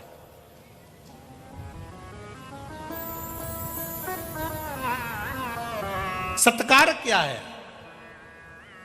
धन से कभी सत्कार नहीं होता, धन से कभी सत्कार नहीं। आप दिल से सत्कार करिए। और चौथे नंबर का है प्यार, प्रेम। आज के जमाने में भाई भाई में नहीं है, रिश्ते नाते कुटुंब कबीले सब धन के मोहताज हो गए। थोड़ा सा प्रेम बढ़ाने का प्रयास करिए। जितते गए, ना घर ले गए, ना जमीन ले गए, ना 25 लाख की गाड़ी ले गए, जितते गए कुछ भी लेके नहीं गए। तुम और हम भी ऐसे ही जाएंगे, सब यहीं रह जाएगा। अपना किया गया जो सत्कर्म है, आपने किसी को एक बोतल पानी पिलाया है, आपने किसी को एक अन्न का दाना खिलाया है, बस वो हमारे खाते में जाएगा, बाकी का सब छूट जाएगा। बड़ों का आदर करा, बुजुर्गों को नमन करा, प्रणाम करा, माता पिता का आदर करा, कभी ऊंचे आवाज में शब्द नहीं बोले, सम्मानजनक शब्दों का विचार किया गया, तब समझ लो कि आपके साथ आपका पुण्य जा रहा है। गाली देने वाला गाली दे रहा है, अपशब्द करने वाला अपशब्द कर रहा है, ताने देने वाला ताना दे रहा है। जरा सा किसी ने एक संबोधन में लोग कह देते, जरा सा किसी ने कह दिया कुत्ता, बस गाली में जैसे ही बोला कुत्ता, और कुत्ता बोलते से ही और तुमने चिल्लाना चालू कर दिया, चिल्लाना चालू कर दिया, तो उसमें उसकी गलती नहीं है जिसने कुत्ता कहा है, गलती तुम्हारी है कि तुम भौंके क्यों।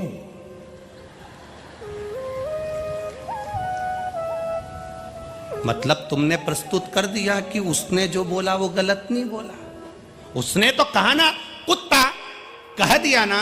अब ये समझने वाली बात है कि उसने कहा, मुख उसका गंदा है, शब्द उसके गंदे हैं, वाणी उसकी गंदी है, अब शब्द उसके भीतर भरा हुआ है, तुम क्यों भोंके, तुम क्यों प्रस्तुति दे रहे हो, क्यों भोंक रहे हो। जब वो आड़ा टेढ़ा बोले, तुम मौन रहकर भीतर की भीतर श्री शिवाय नमस्तुभ्यम बोलना, तो तुम्हारे अंदर जो भगवान होगा जवाब वो देगा। और उसके बोलने से तुमने भोंकना चालू कर दिया तो समझ लो कि फिर वो गलत नहीं बोल रहा, तुम हो, फिर वो गलत नहीं बोल रहा।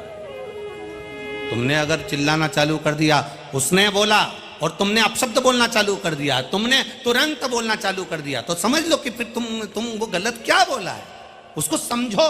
उसने जैसे ही कुत्ता शब्द बोला, जैसी अपशब्द बोला, जैसी ताना दिया, जैसी गाली दी, जैसी आड़ा टेढ़ा बोला, तुम पलट के जवाब क्यों दो। लोग कहते हैं हमारी सास हमको अपशब्द कहती है, तो पलट के जवाब क्यों दे रही हो, मत दो। श्री शिवाय नमस्तुभ्यम अंदर से जपो। क्यों? जब वो आड़ा टेढ़ा बोलेगी तुम मंत्र का जाप करोगे, तुम्हारे अंदर शंकर जी आकर बैठ जाएंगे। गाली तुम्हें नहीं लगेगी, उसको लगेगी जो तुम्हारे अंदर है, तो जवाब भी वो देगा। तुम क्यों पलट कर जवाब देते हो, तुम क्यों देते हो। मत बुरे कर्म कर बंदे, वरना पछताएगा, भगवान की आंखों से तू बच नहीं पाएगा।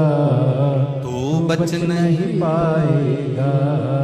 अरे ओ अज्ञानी मत कर नादानी। तेरे कर्म का फल भी तू ही पाएगा, जैसा किया तूने तेरे आगे आएगा। मत बुरे कर्म कर बंदे वरना पछताएगा, भगवान की आंखों से तू बच नहीं पाएगा, तू बच नहीं पाएगा। आप क्यों जवाब दो? उसके कर्म का जवाब वो देगा। प्रेम बढ़ाई है, हम प्रेम को छोड़ दिए।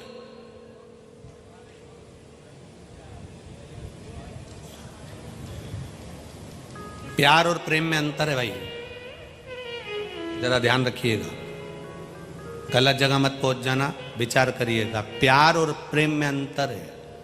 प्रेम में समर्पण होता है, किसी का खून खच्चर नहीं होता, और प्यार में हमेशा खून खच्चर ही होता है। प्रेम और प्यार में अंतर है। ये जरा सा फिल्म देख देख के लोग जो कर बैठते हैं कि, और फिल्म देखकर क्या सीखते हैं? बस ये कि वो उसको चाहे, वो उसको चाहे, वो उसको चाहे। और पूरी फिल्म का एंड कब होता है? जब दोनों की शादी हो जाए। आज तक फिल्म में जितने भी एंड हुए हैं फिल्म के, वो शादी पर एंड हुए हैं। शादी के बाद का बताओ ना। सही फिल्म तो चालू जब होती है,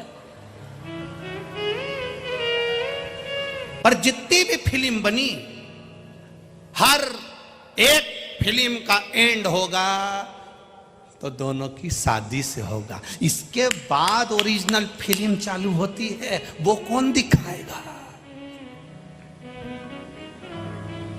वो कौन दिखाएगा? वो भी तो दिखाओ कि पति भेरू बन गया और पत्नी जगदम्बा कालरात्रि कुष्मांडा, और रोज दोनों का झगड़ा हो रहा, और रोज घर में आरती हो रही, अम्बे तू है जगदम्बे काली, जय हो आकोला वाली। रोज झगड़ा हो, बस फिल्म देखी हमने, फिल्म देखी तो सोचा मैं हीरो बन गया, ये हीरोइन बन गई, हम दोनों में स्नेह हो गया, प्रेम हो गया, प्यार हो गया। ना ना ना ना, इसको कहते नहीं है कुछ भी। सही फिल्म का एंड, हर फिल्म का एंड केवल शादी पर हो जाता है। शादी के बाद हुआ क्या वो तो देखो। ये जितनी फिल्म देखकर शादी होती है ना, इनका एंड बड़ा बुरा होता है। जितनी फिल्म देखकर शादी होती है, जरा सा लड़के की ओर आसक्त हो गए, जरा सा देख लिया, आसक्ति बढ़ गई, प्रेम बढ़ गया, स्नेह बढ़ गया। मेरा बेटियों से निवेदन है, तुम्हारे माता पिता ने तुम्हें उच्च शिक्षा दी है, तुम्हारे माता पिता ने तुम्हें पढ़ाने में कमी नहीं रखी, तुम्हारे माता पिता ने तुम्हें शहर में भेजने में कमी नहीं रखी, तुम्हारे माता पिता ने तुम्हें कपड़े पहनाने में कमी नहीं रखी, तुम्हारे माता पिता ने तुम्हारे भाई को जितनी अच्छी शिक्षा नहीं दी उतनी अपनी बेटी को दी है। मेरा बेटियों से निवेदन है, अपने माता पिता को कन्यादान का मौका देना, किसी आड़े टेढ़े के साथ मत चले जाना, किसी आड़े टेढ़े के साथ मत चले जाना। जरा सा बॉडी शॉडी देखी और उसके साथ चले गए, जरा सा गाड़ी उसने आकर भुर्र भुर्र करी, मालूम पड़े गाड़ी सुधरने आई थी, 50 रुपए का डीजल फ्री का डलवा के लिए आया और उसके साथ चले गए। जिंदगी भर रोगे, जिंदगी भर। एक बेटा एक कुल को तारता है और एक बेटी 2 कुल को तारती है। उसका जीवन प्रबल होना चाहिए। बेटी का जन्म, कोई हिमालय राज के यहां पूछे कि हिमालय राज बेटी के जन्म पर कितने प्रसन्न हुए थे, हिमालय राज बेटी के जन्म पर कितने खुश हुए थे, दक्ष प्रजापति बेटी के जन्म पर कितने खुश हुए थे। जिसके घर में बेटा जन्म लेता है वो 1 कुल को तारता है, पर बेटी 2 कुल को तार देती है। बेटा एक बार अपने माँ बाप को दुखी देख सकता है, पर बेटी कभी अपने माँ बाप को दुखी नहीं देख सकती। वो बेटी होती है सर्वस्व जो निछावर कर दे। हमने तो इस व्यासपीठ से कई बार कहा है, आज फिर कहते हैं कि जिसके घर में बेटी है वो भाग्यशाली नहीं सौभाग्यशाली है। उसके भाग्य को 100 बार गुणा करा जाए वो सौभाग्यशाली है। होना चाहिए। आज के जमाने में मालूम पड़ जाए कि बेटी है तो लोग बच्चा गिरवा देते हैं, भ्रूण हत्या करवा देते हैं, बेटी का जन्म नहीं होना, बेटी को पाल पोसना बड़ा मुश्किल। ना ना ना, बेटी है तो तुम्हारा जीवन है। हम तो यहां तक कहते हैं राजनीति में भी ध्यान रखना चाहिए, चुनाव लड़ने का टिकट उसी को देना चाहिए जिसके घर में बेटी हो।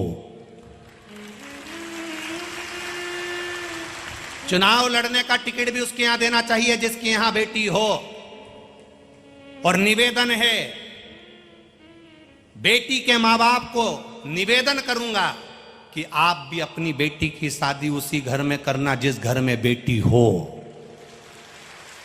और मेरे ब्राह्मण संत साधु सन्यासी तपस्वी साधक उपासकों से भी निवेदन है, आप भी भोजन उसी के यहां करो जिसके घर में बेटी हो, तो हम भोजन ग्रहण करें।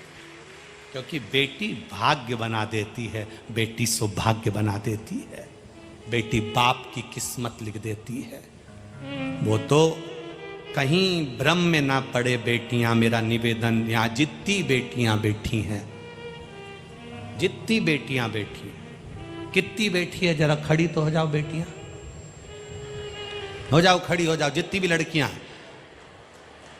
सब खड़ी हो जाओ, जितनी बेटियां बैठी है हो जाओ। चारों पंडाल में, चारों पांचों पंडाल में जितनी लड़कियां बैठी हैं सब खड़ी हो जाओ। जिनकी शादी नहीं हुई सब खड़ी हो जाओ, छोटी बच्ची से बच्ची लेकर बड़ी से बड़े तक। आज शिव महापुराण से संकल्प लेकर जाना आप कि हम जहां हमारे माता पिता चाहेंगे वहां शादी करेंगे, किसी एरे गिरे नत्थू घेरे से नहीं करेंगे।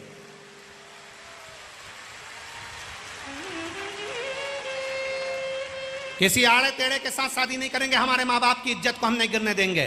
जिस माता पिता ने पाल पोस कर बड़ा करा, जिस माता पिता ने हमको पढ़ाया, जिस माँ की कोख में मैं 9 महीने रही हूं, जिस माँ ने मुझे गोदी में रखा, मालिश करी, कपड़े पहनाए, जानती नहीं थी, पढ़ाया, ट्यूशन, स्कूल, कोचिंग सब जगह भेजा, उनकी नाक नहीं कटने दूंगी। शादी मेरे माँ बाप के कहने पर चल करूंगी। दोनों हाथ उठाकर बेटियां एक बार हार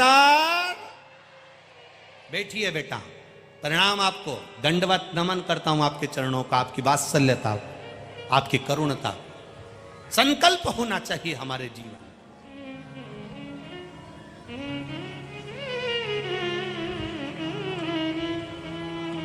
जहां बेटियां भटक जाती है तो दा केरल जैसी फिल्म बनाना पड़ जाती है।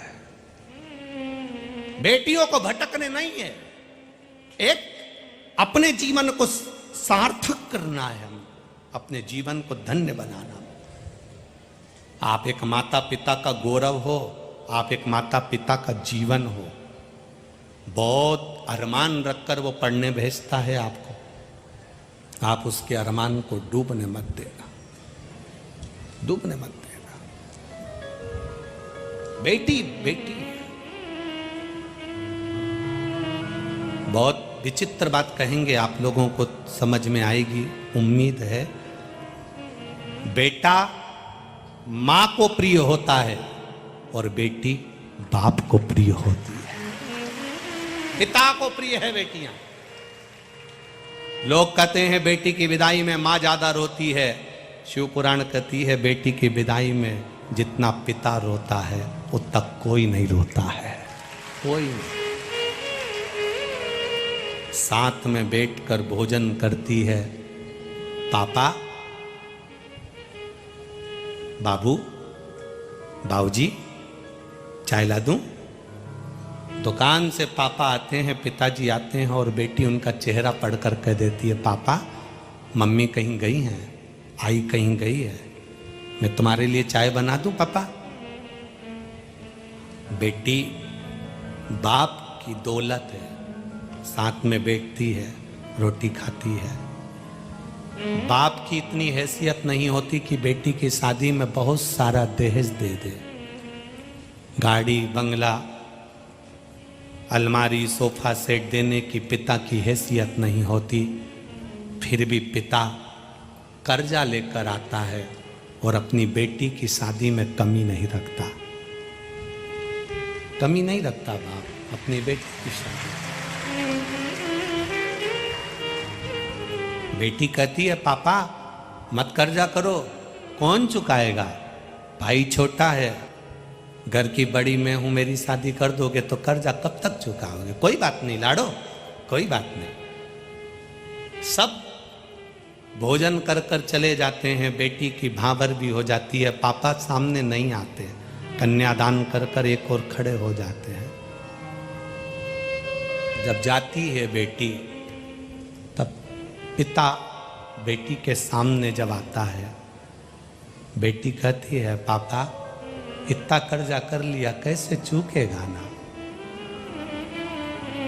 बाप बेटी को गले लगाकर कहता है तू मेरी दुनिया की सबसे बड़ी पूंजी है लाडो, ये कर्जा तो कोई बात नहीं, बहुत मेहनत कर लूंगा, चुका दूंगा, पर सुनना बेटा तेरे आने से मेरी जीवन की फुलवारी है। तेरा जन्म नहीं हुआ था उससे पहले दुखी था, पर जिस दिन तू मेरी गोदी में आ गई थी ना, उसके बाद मेरी जिंदगी की खुशियां 4 गुना बढ़ गई बेटी। तेरे को देखकर मैं खुश हो जाता हूं।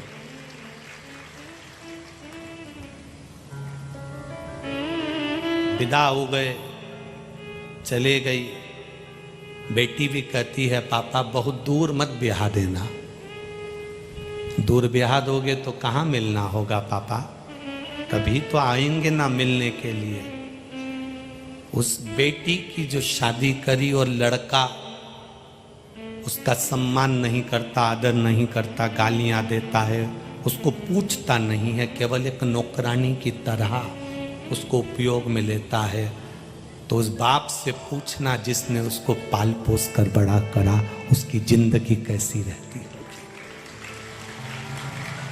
पिता का जीवन, नारी का आदर सम्मान करना सीखो। अंत समय तक साथ देती है एक नारी, अंत समय तक।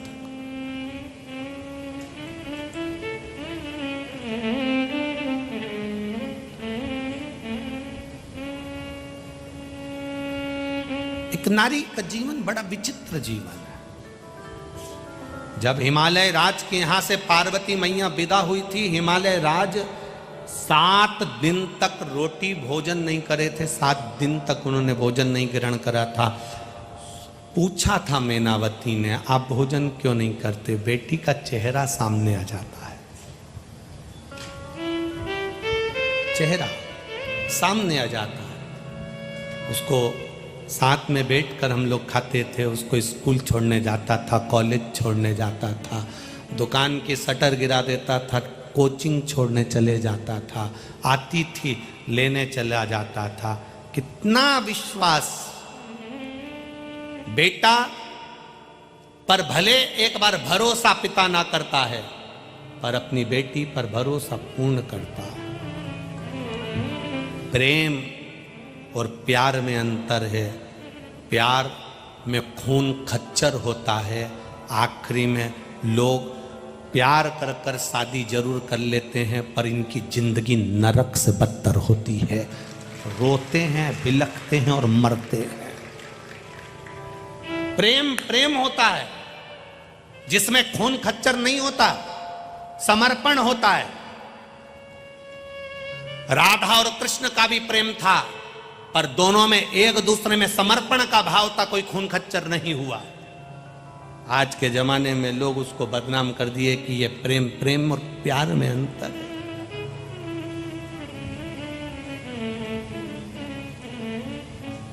इसको समझिएगा। एक पिता का बेटी के प्रति प्रेम होता है, एक माता पिता का बच्चों के प्रति प्रेम होता है, एक पति का पत्नी के प्रति प्रेम होता है, पत्नी का पति के प्रति प्रेम होता है। सास ससुर का बहू बच्चों के प्रति प्रेम होता है, पोता पोती का दादा दादी के प्रति प्रेम होता है, नाना नानी के प्रति प्रेम होता है। इसको प्रेम कहते हैं, ये प्यार नहीं है, इसको प्रेम कहा गया। इसमें अपशब्द नहीं होते, इसमें गालियां नहीं होती, इसमें ताने नहीं होते, इसमें गलत विचार नहीं होते। तो शास्त्र कह रहा है, भगवान शिव की कथा कर रही, आचार विचार सत्कार और प्यार, ये बहुत ध्यान देने वाला विषय है कि आपके यहाँ कोई आए उसका सत्कार हो, और जितने लोग आपके घर में रह रहे हैं उन सभी में आपस में एक दूसरे से प्रेम हो, एक दूसरे से समर्पण हो। आज का जमाना बड़ा विचित्र है। मच्छर जहरीला होता है, उससे बचने के लिए मच्छरदानी लगा सकते हो।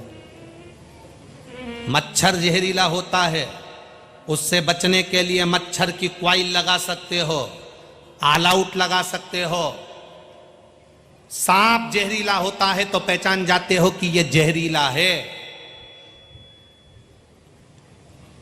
एक हॉस्पिटल में लिखा था, मच्छर काट गया तो हम आपको बचा लेंगे, बिच्छू काट गया तो हम आपको बचा लेंगे, सांप काट गया तो हम आपको बचा लेंगे, पर कोई इंसान तुम्हें काट गया तो नहीं बचा सकता। जरा विचार करना कि क्यों लिखा, मच्छर से ज्यादा जहरीला, सांप से ज्यादा जहरीला, बिच्छू से ज्यादा जहरीला आज का मनुष्य हो गया है, जो एक दूसरे को काटने में दौड़ रहा है, एक दूसरे को मारने में दौड़ रहा है, एक दूसरे को नफरत फैला रहा है।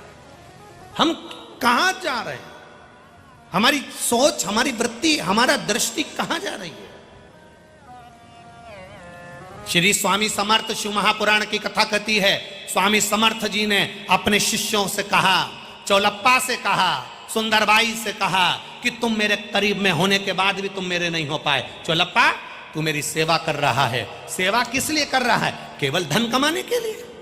मैंने तुझे पादुका दी और तूने उसका व्यापार कर लिया। मैंने तुझे पादुका दी और तूने उसका व्यापार कर लिया। लोगों को बुला रहा है, पादुका का दर्शन करा रहा है और उसमें से पैसे उकाड़ रहा है।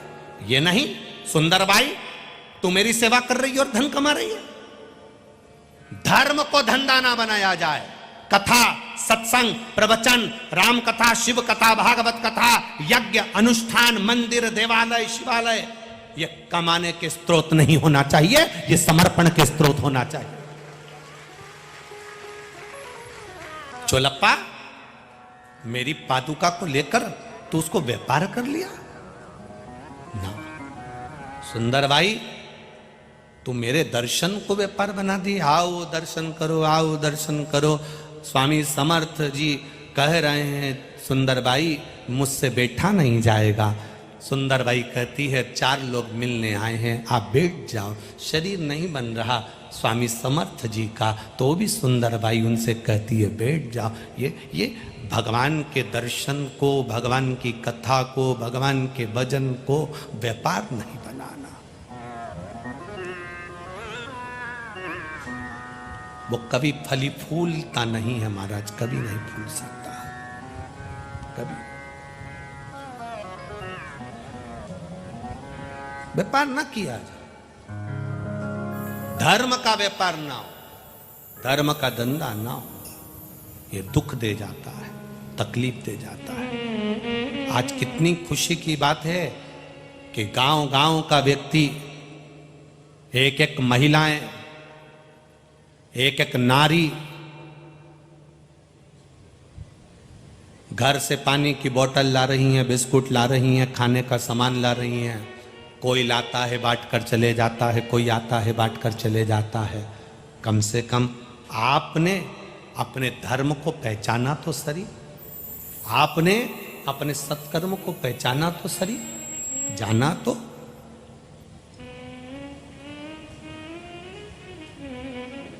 अपने विचारों को शुद्ध रखिए, चोलप्पा गलती करी है तूने, मेरे दर्शन को तूने मान्य करा।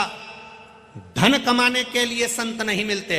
संत, साधु, सन्यासी, तपस्वी, साधक, उपासक, शिव महापुराण की कथा, राम कथा, भागवत कथा, गीता, विष्णु पुराण, नर्मदा पुराण, ये जितनी भी पुराणे बनाई गई है, जितने मंदिर देवालय बनाए गए हैं, ये वो केंद्र हैं जहाँ पर हमारे भीतर का मेल धोया जाता है, जहाँ हमारे भीतर का पाप धोया जाता है, जहाँ हमारे भीतर का काम, लोभ, आसक्ति, वासना, तृष्णा धोई जाती है।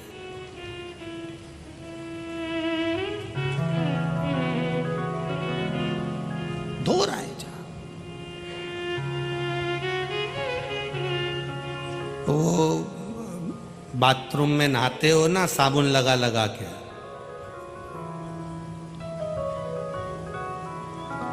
साबुन लगाया, मुंह धोया, साबुन लगाया, हाथ धोया। बाथरूम में तन साफ किया जाता है। और शिव महापुराण की कथा भी वो स्थान है जहां पर हमारा मन साफ किया जाता है। अपने मन को साफ करना है, शिव महापुराण की कथा में जाकर बैठ जाओ। 1 बजे से 4 बजे तक कथा टीवी पर आती है, उसके सम्मुख में जाकर बैठ जाओ। जब मौका मिले 15 मिनट 20 मिनट मोबाइल पर सुन लो, मौका मिले 5 मिनट सुन लो। अपनी दुकान पर, अपने फैक्ट्री पर, अपने व्यापार में आप मना नहीं है कि दुकान मत करो, अच्छी दुकान चलाओ, दुकान एक से बढ़कर एक चलाओ, पर दुकान में भी एक टीवी लगा कर रखो। ग्राहक आ रहे हैं, व्यापारी आ रहे हैं, काम चल रहा है और धीमी आवाज में शिव महापुराण की कथा चल रही है। सामने वाला ग्राहक भी कथा सुनेगा और आपके कानों में चलते फिरते भी भगवान की कथा पहुंच गई तो जीवन सार्थक हो गया। कमाओ, कमाओ के साथ में भगवत भजन करते हो। पहले कथा में कहा था, तुम्हारी नौकरी चले, तुम्हारी दुकान चले, तुम्हारी फैक्ट्री चले तो पत्नी के जेवर बना दो, प्लाट ले लो, गाड़ी ले लो, बच्चों को पढ़ा दो, स्कूल पहुंचा दो, एजुकेशन अच्छी करा दो, तुम्हें जितना करना है कर लो। चलती हुई दुकान में पत्नी के जेवर बनाओगे तो टेंशन नहीं रहेगा। चलती हुई नौकरी में पत्नी के जेवर बनाओगे टेंशन नहीं रहेगा। चलते हुए फैक्ट्री में पत्नी के जेवर बनाओगे दिक्कत नहीं आएगी। पर जब तुम्हारी नौकरी चली जाए, दुकान चलना कम हो जाए, फैक्ट्री चलना कम हो जाए, तब ना तुम पत्नी के जेवर बना सकते हो, ना प्लाट ले सकते हो, ना गाड़ी ले सकते हो। चलते चलते में तुम प्लाट भी ले लो, गाड़ी भी ले लो, जेवर भी बना लो। उसी तरह बचपन, जवानी, अधेड़ी, बुढ़ापा, जब तक ये शरीर चल रहा है, जब तक ये शरीर काम दे रहा है, तब तक कथा सुन लो और भगवान का भजन कर लो और सेवा कर लो। चलते चलते में कर लो तो ये जीवन की सार्थकता हो जाए। शरीर चले तब तक तीर्थ जाओ, शरीर चले तब तक कथा में जाओ, शरीर चले तब तक भगवत भजन में जाओ। 2 चीजों का स्मरण रखना, शरीर चले तब तक कथा में जाकर बैठो और तुम्हारे घर में चले तब तक दोनों हाथों से दान पुण्य कर लो। जब तुम्हारी नहीं चलेगी तो दान भी नहीं कर पाओगे। जब तुम्हारे घर में नहीं चलेगी, बच्चों की चलना चालू हो जाएगी।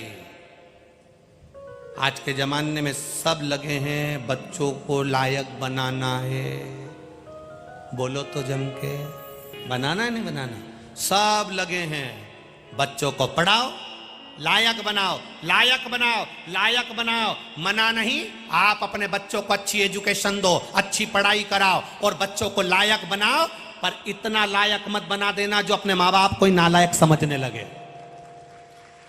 इतना लायक भी मत बनाना कि माता पिता नालायक दिखने लगे। तुम में अकल नहीं है, तुम्हें बुद्धि नहीं है, तुम नहीं जानते आज की समय क्या है, तुम मुझे पहचानते नहीं हो। बेटा अपने माँ बाप से जब इस तरह से शब्द कहे, समझ लेना तुमने बेटे को लायक नहीं बनाया, नालायक बना दिया है। अच्छी सोच बच्चों में होना चाहिए, पढ़ाई के साथ, डिग्री के साथ में अच्छे संस्कार बच्चों में होना चाहिए।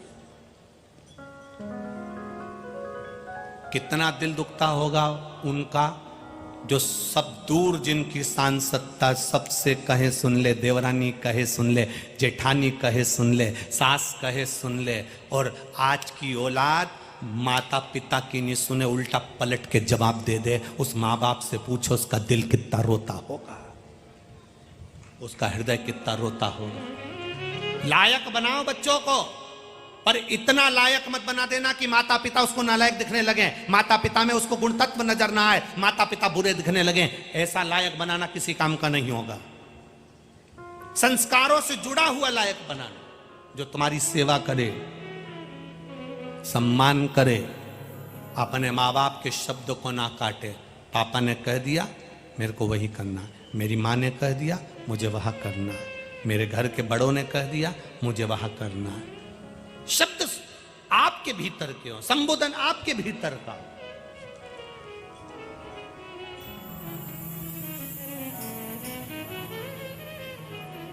महाराज शिव कथा कह रही है, भगवान शंकर का संवाद कह रहा है।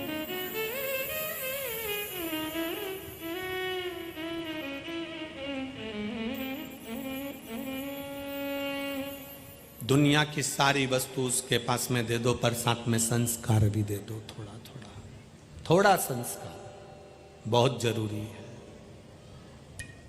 कहीं नहीं मिलेगा, माता पिता को देना पड़ेगा अपने पास से। बच्चों को चाबी देना मना नहीं, पर उससे पहले संस्कार देना कि वो चाबी खोलने को सीखे।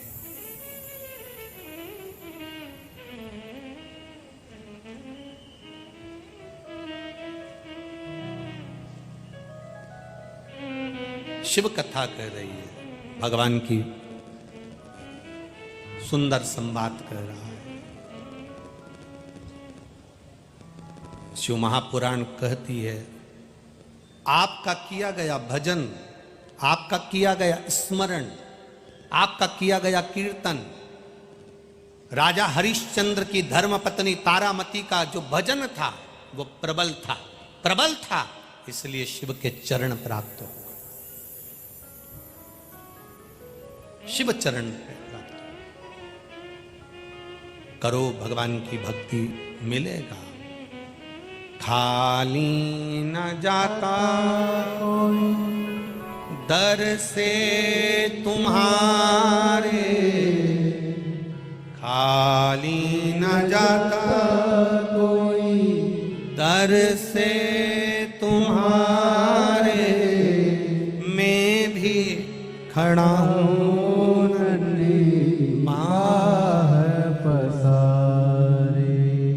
अपने हृदय से लगा लो, गिरा जा रहा हो, उठा लो,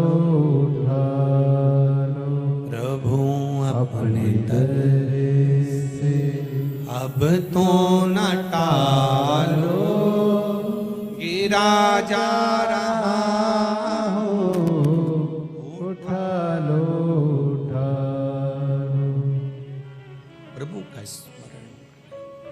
आपका किया विश्वास दृढ़ रहे।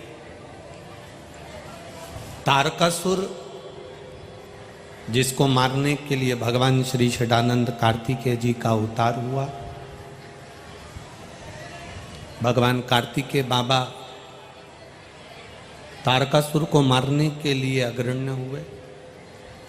कल कथा में कहा था शिव जी से किसी का बैर नहीं है,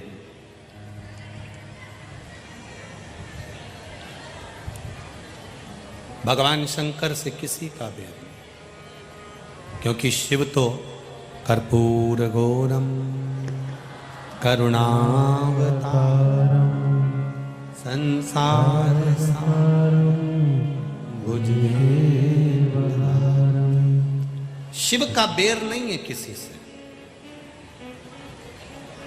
भगवान शंकर सबके लिए। जितना मनुष्य भगवान शंकर को पूजते हैं उतना ही देवता भगवान शंकर को पूजते हैं, और जितना देवता भगवान शंकर को पूजते हैं उतने ही असुर राक्षस भी भगवान शंकर को पूजते हैं। सबके लिए शिव,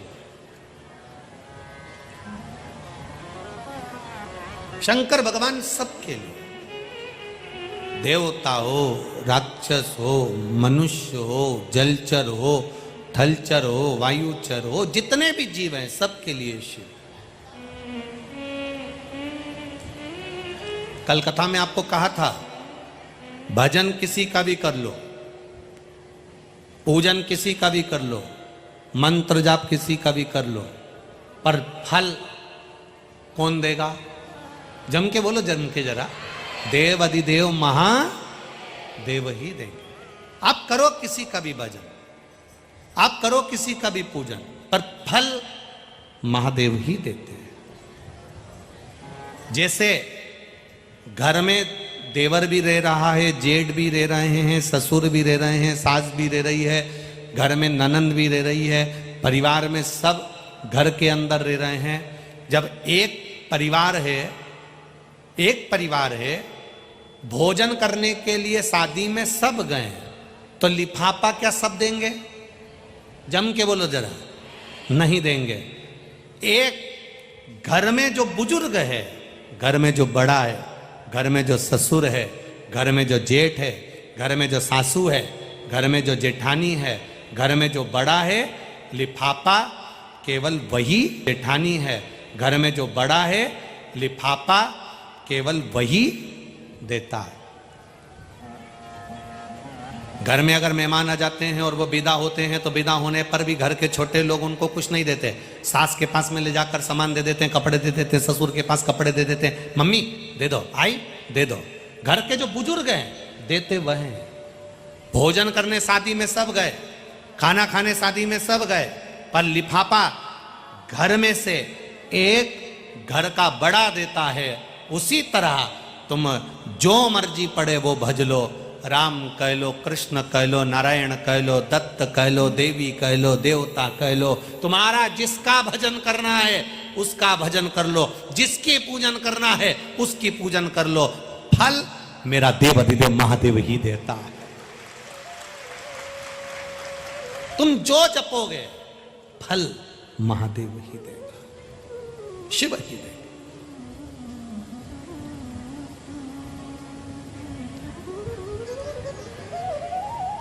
आप किसी का भी भजन करोगे, देना उन्हीं को है।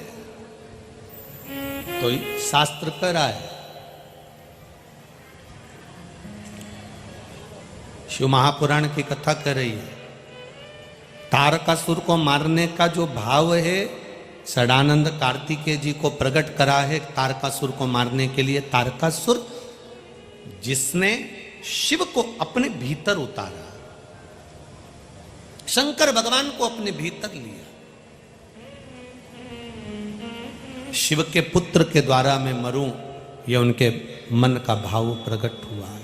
शिव के पुत्र के द्वारा आप जो विश्वास लेकर भगवान का भजन करते हो, आप जो विश्वास लेकर परमात्मा की शरणागति ग्रहण करते हो, आप जो विश्वास लेकर परमात्मा का भजन कर रहे होते हो, वो विश्वास परमात्मा निभाता। पत्र देखिए, पत्र तो बहुत सारे आप लोगों ने भेजे हैं।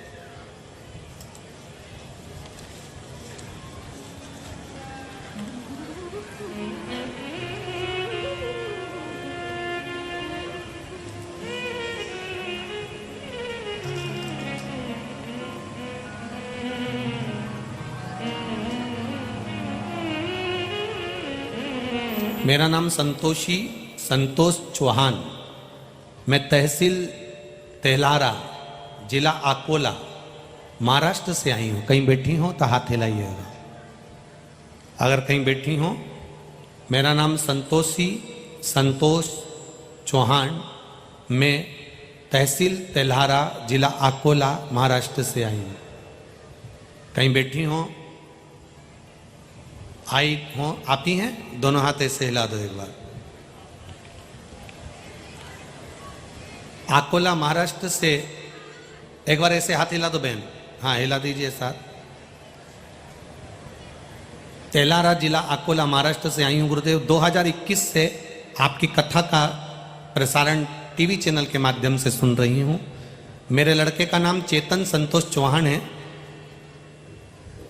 उसने भारतीय सेना में भर्ती के लिए बहुत प्रयास करे, 3 साल 4 साल 5 साल तक प्रयास करता रहा, पर उसका नहीं हुआ। कभी रनिंग में रह जाता, कभी मेडिकल में रह जाता। मैंने अपने बेटे से कहा, संतोष, शिव जी को एक लोटा जल चढ़ाना प्रारंभ कर। और बेटे को जब भी इंटरव्यू के लिए भेजती, एक बेलपत्र के बीच मध्य पत्ती पर शहद लगाकर, आप पत्र भी हमारे साथ में पढ़ सकते हैं टीवी पर, भेजती, तब बेटे को एक बेलपत्र लगाकर भेजाती थी। गुरुदेव, मेरे बच्चे ने भगवान शंकर पर विश्वास किया, 4 साल से गवर्नमेंट जॉब की तैयारी कर रहा था, नहीं हुआ। आखिरी में मेरे बेटे ने और मैंने पशुपतिनाथ का व्रत प्रारंभ करा और बाबा की कृपा से उसका सशस्त्र सीमा बल में उसका सिलेक्शन हो गया। मेरे बेटे को नौकरी मिल गई और मेरा बेटा आज आर्मी में सर्विस के लिए बिहार, सुपौल बिहार में उसकी ट्रेनिंग चल रही है। बधाई मां आपको, श्री शिवाय नमस्तुभ्यं। ये शिव तत्व है, अवघड़ी है, बैठिए। हर हर महादेव। शिव तत्व की प्राप्ति। एक पत्र और बड़ा सुंदर है, देखिए।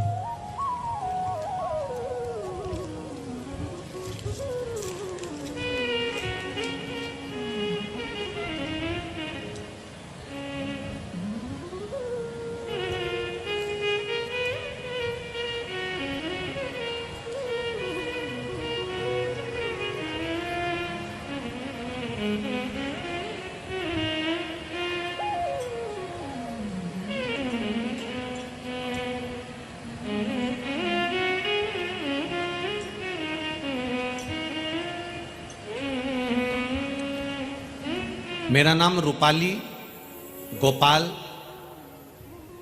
बोंदड़े है। मैं अडगांव, तहसील आकोट, जिला अकोला की रहने वाली हूँ। कहीं बैठी हो तो हाथ हिलाइएगा, जहाँ कहीं बैठी हो अपना हाथ हिलाइएगा। नाम रूपाली गोपाल बोध के। मैं अडगांव, तहसील आकोट, जिला अकोला की रहने वाली हूँ। मेरा मोबाइल नंबर ये है, कहीं बैठी हो तो हाथ हिला सकती है। गुरुदेव, मेरे बाबा की दया का मैं क्या वर्णन करूं। मैं उनकी बेटी हूं। मेरे बाबा ने मुझे जिंदगी की सबसे बड़ी खुशी दे दी। गुरुदेव, भोलेनाथ जी का गुणगान करते मेरे शब्द नहीं रुकते। 2010 में मुझे एक बच्चा हुआ था जिसका डिलीवरी होने पर उसकी मृत्यु हो गई थी। 2010 के बाद में संतान का सुख नहीं प्राप्त हुआ। गुरुदेव, जब 2010 से औलाद का सुख नहीं मिला, संतान का सुख नहीं मिला, 2022 आ गया, कोई संतान का सुख की प्राप्ति नहीं है। मैं क्या वर्णन करूं गुरुदेव। 10 से 22 कितने साल हो गए? जम के बोलिए। 12। संतान का जब सुख प्राप्त नहीं हुआ, सबने मना कर दिया। तब टीवी पर कथा आ रही थी तो मन में लगा कि अब सब करके देख लिया, सारे इलाज करके देख लिए, एक बार पशुपति व्रत कर कर सफ़ेद आंकड़े की जड़ कमर में बांध कर देखती हूँ। और बाबा की ऐसी कृपा हुई है गुरुदेव, बाबा ने मुझे पशुपति व्रत का फल दे दिया। आज मेरा 4था महीना चालू है और मैं बाबा को यहाँ प्रणाम करने के लिए। शिव तत्व है।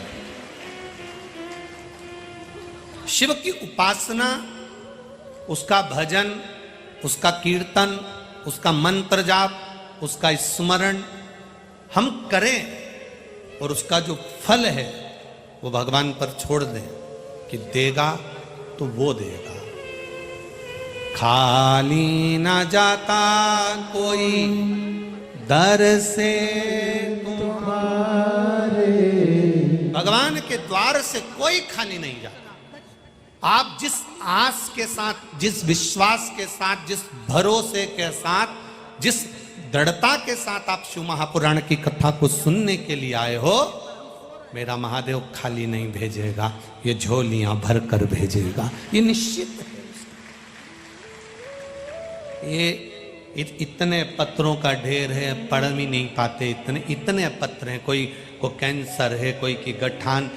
हम तो कहेंगे कभी मौका मिला करे पढ़ लिया करो। कभी मौका मिल जाए पढ़ लो।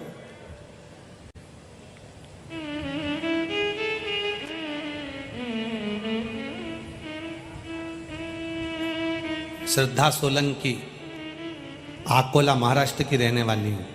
मेरा मोबाइल नंबर ये है, श्रद्धा कहीं बैठी हो तो हाथ हिला सकती है। श्रद्धा सोलंकी आकोला महाराष्ट्र की रहने वाली हूँ। बाबा का क्या वर्णन करूँ गुरुदेव, मेरे पास शब्द नहीं। मेरे नाना जी श्री हरिदास मालेगांव 78 साल, जिनको सिर में रक्त जम गया और उनका बोलना चालना सब बंद हो गया, कोमा की स्थिति में पहुंच गए। 10 जुलाई 2022 को उनका एक ऑपरेशन हुआ। ऑपरेशन होने के बाद भी उनका ब्लॉक नहीं हटा और वो कोमा में पड़ गए। बोलते नहीं थे, पलंग पर पड़े रहते थे, चलते नहीं, कोई काम नहीं कर पाते थे। डॉक्टर ने कह दिया इनको घर ले जा सकते हो, एक बॉडी की तरह है, या फिर इनका एक ऑपरेशन और करना पड़ेगा। उसकी जवाबदारी नहीं है कि बोल पाएंगे कि नहीं बोल पाएंगे, उठ पाएंगे कि नहीं उठ पाएंगे, चल पाएंगे कि नहीं चल पाएंगे। जैसे पलंग पर आज पड़े हैं वेंटिलेटर पर, वैसे पड़े भी रह सकते हैं। 15 दिन के बाद उनका दूसरा ऑपरेशन हुआ। ऑपरेशन होने के बाद भी वो नहीं चल पाए, बोल नहीं पाए, पड़े रहते, आंखें बंद। 15 दिन निकल गए। डॉक्टर ने कह दिया अब इनको आप घर ले जा सकते हो। गुरुदेव, सुधार नहीं हुआ।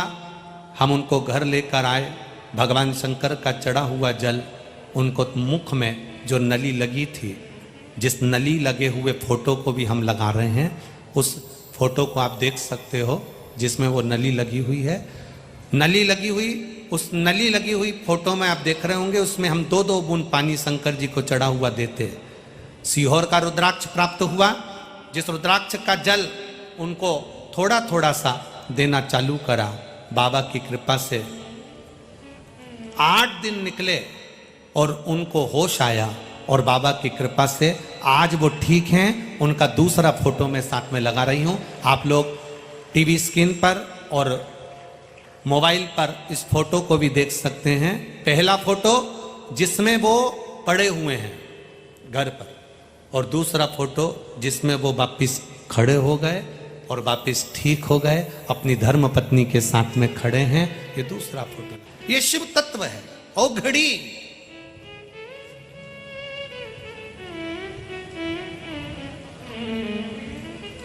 जब कथा के मध्य में श्री शिवाय नमस्तुभ्यम बोला जाता है, तब आपको मौका दिया जाता है कि आप भी उस परमात्मा से अपने दिल की बात कह लो, कह लो उससे। यहीं कहीं बैठा मिलता है वो, यहीं कहीं भ्रमण करता मिलता है वो। आप जब दिल से उससे कहते हो, वो दिल से सुनता है। तारकासुर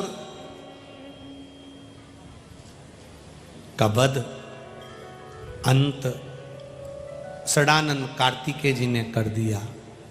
षडानंद कार्तिकेय जी ने जब तारकासुर का संहार करना चाहा, तो माता पार्वती जी ने कहा था इसके हृदय में बाण नहीं लगना चाहिए, क्योंकि इसके हृदय में शिव समाया है। भगवान शंकर इसके हृदय में समाया। शरीर छेदित हुआ, हृदय नहीं। अकाल मृत्यु वो मरे जो काम करे चंडाल का, काल उसका क्या बिगाड़े जो भक्त हो महाकाल का। शंकर की आराधना उसके हृदय में थी, इसलिए उसके हृदय में बाण नहीं लगा, शरीर छेदित हुआ। तारकासुर मरा। तारकासुर के 3 पुत्र थे, तारकाक्ष, विदुम्माली, कमलाक्ष की। शंकर भगवान ने देवताओं को पशु बनाकर उनको दौड़ाकर पशुपति नाथ का रूप रखकर तारकाक्ष, विदुम्माली और कमलाक्षकी को मारा। कमलाक्षकी ने भगवान शंकर का जो पशु के रूप में आए थे उनका सिर काट दिया था। वो सिर नेपाल में जाकर गिरा। लोग कहते हैं वो पशुपति नाथ के रूप में नहीं, भगवान का जो धड़ गिरा था वो केदार में, तो केदारेश्वर हुए। भगवान शंकर का जो सिर कटकर लुढ़कता हुआ, डोलता हुआ दूर जाकर गिरा, तो नेपाल की काठमांडू में पशुपतिनाथ मंदिर से 12 किलोमीटर की दूरी पर हैं डोलेश्वर महादेव, जहां पर भगवान शंकर का शीश जाकर गिरा था। वो आज भी डोलेश्वर महादेव के रूप में विराजमान है। डोलेश्वर महादेव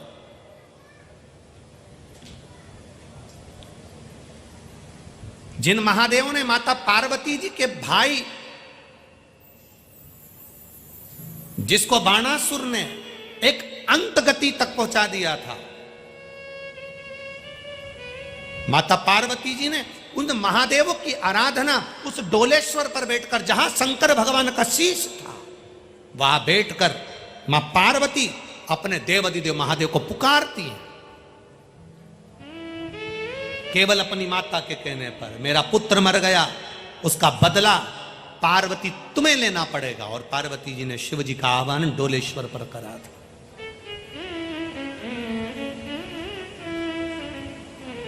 जब पार्वती जी को लगा कि मेरा भाई अधोगति में मर गया, उसको मरना नहीं था परंतु उसको मरना पड़ा, गलत कार्य के कारण मरना पड़ा, और दूसरे की संगत में मरना। तब माता पार्वती जी ने वहां तप साधना कर अपने भाई को पद प्रदान भी किया।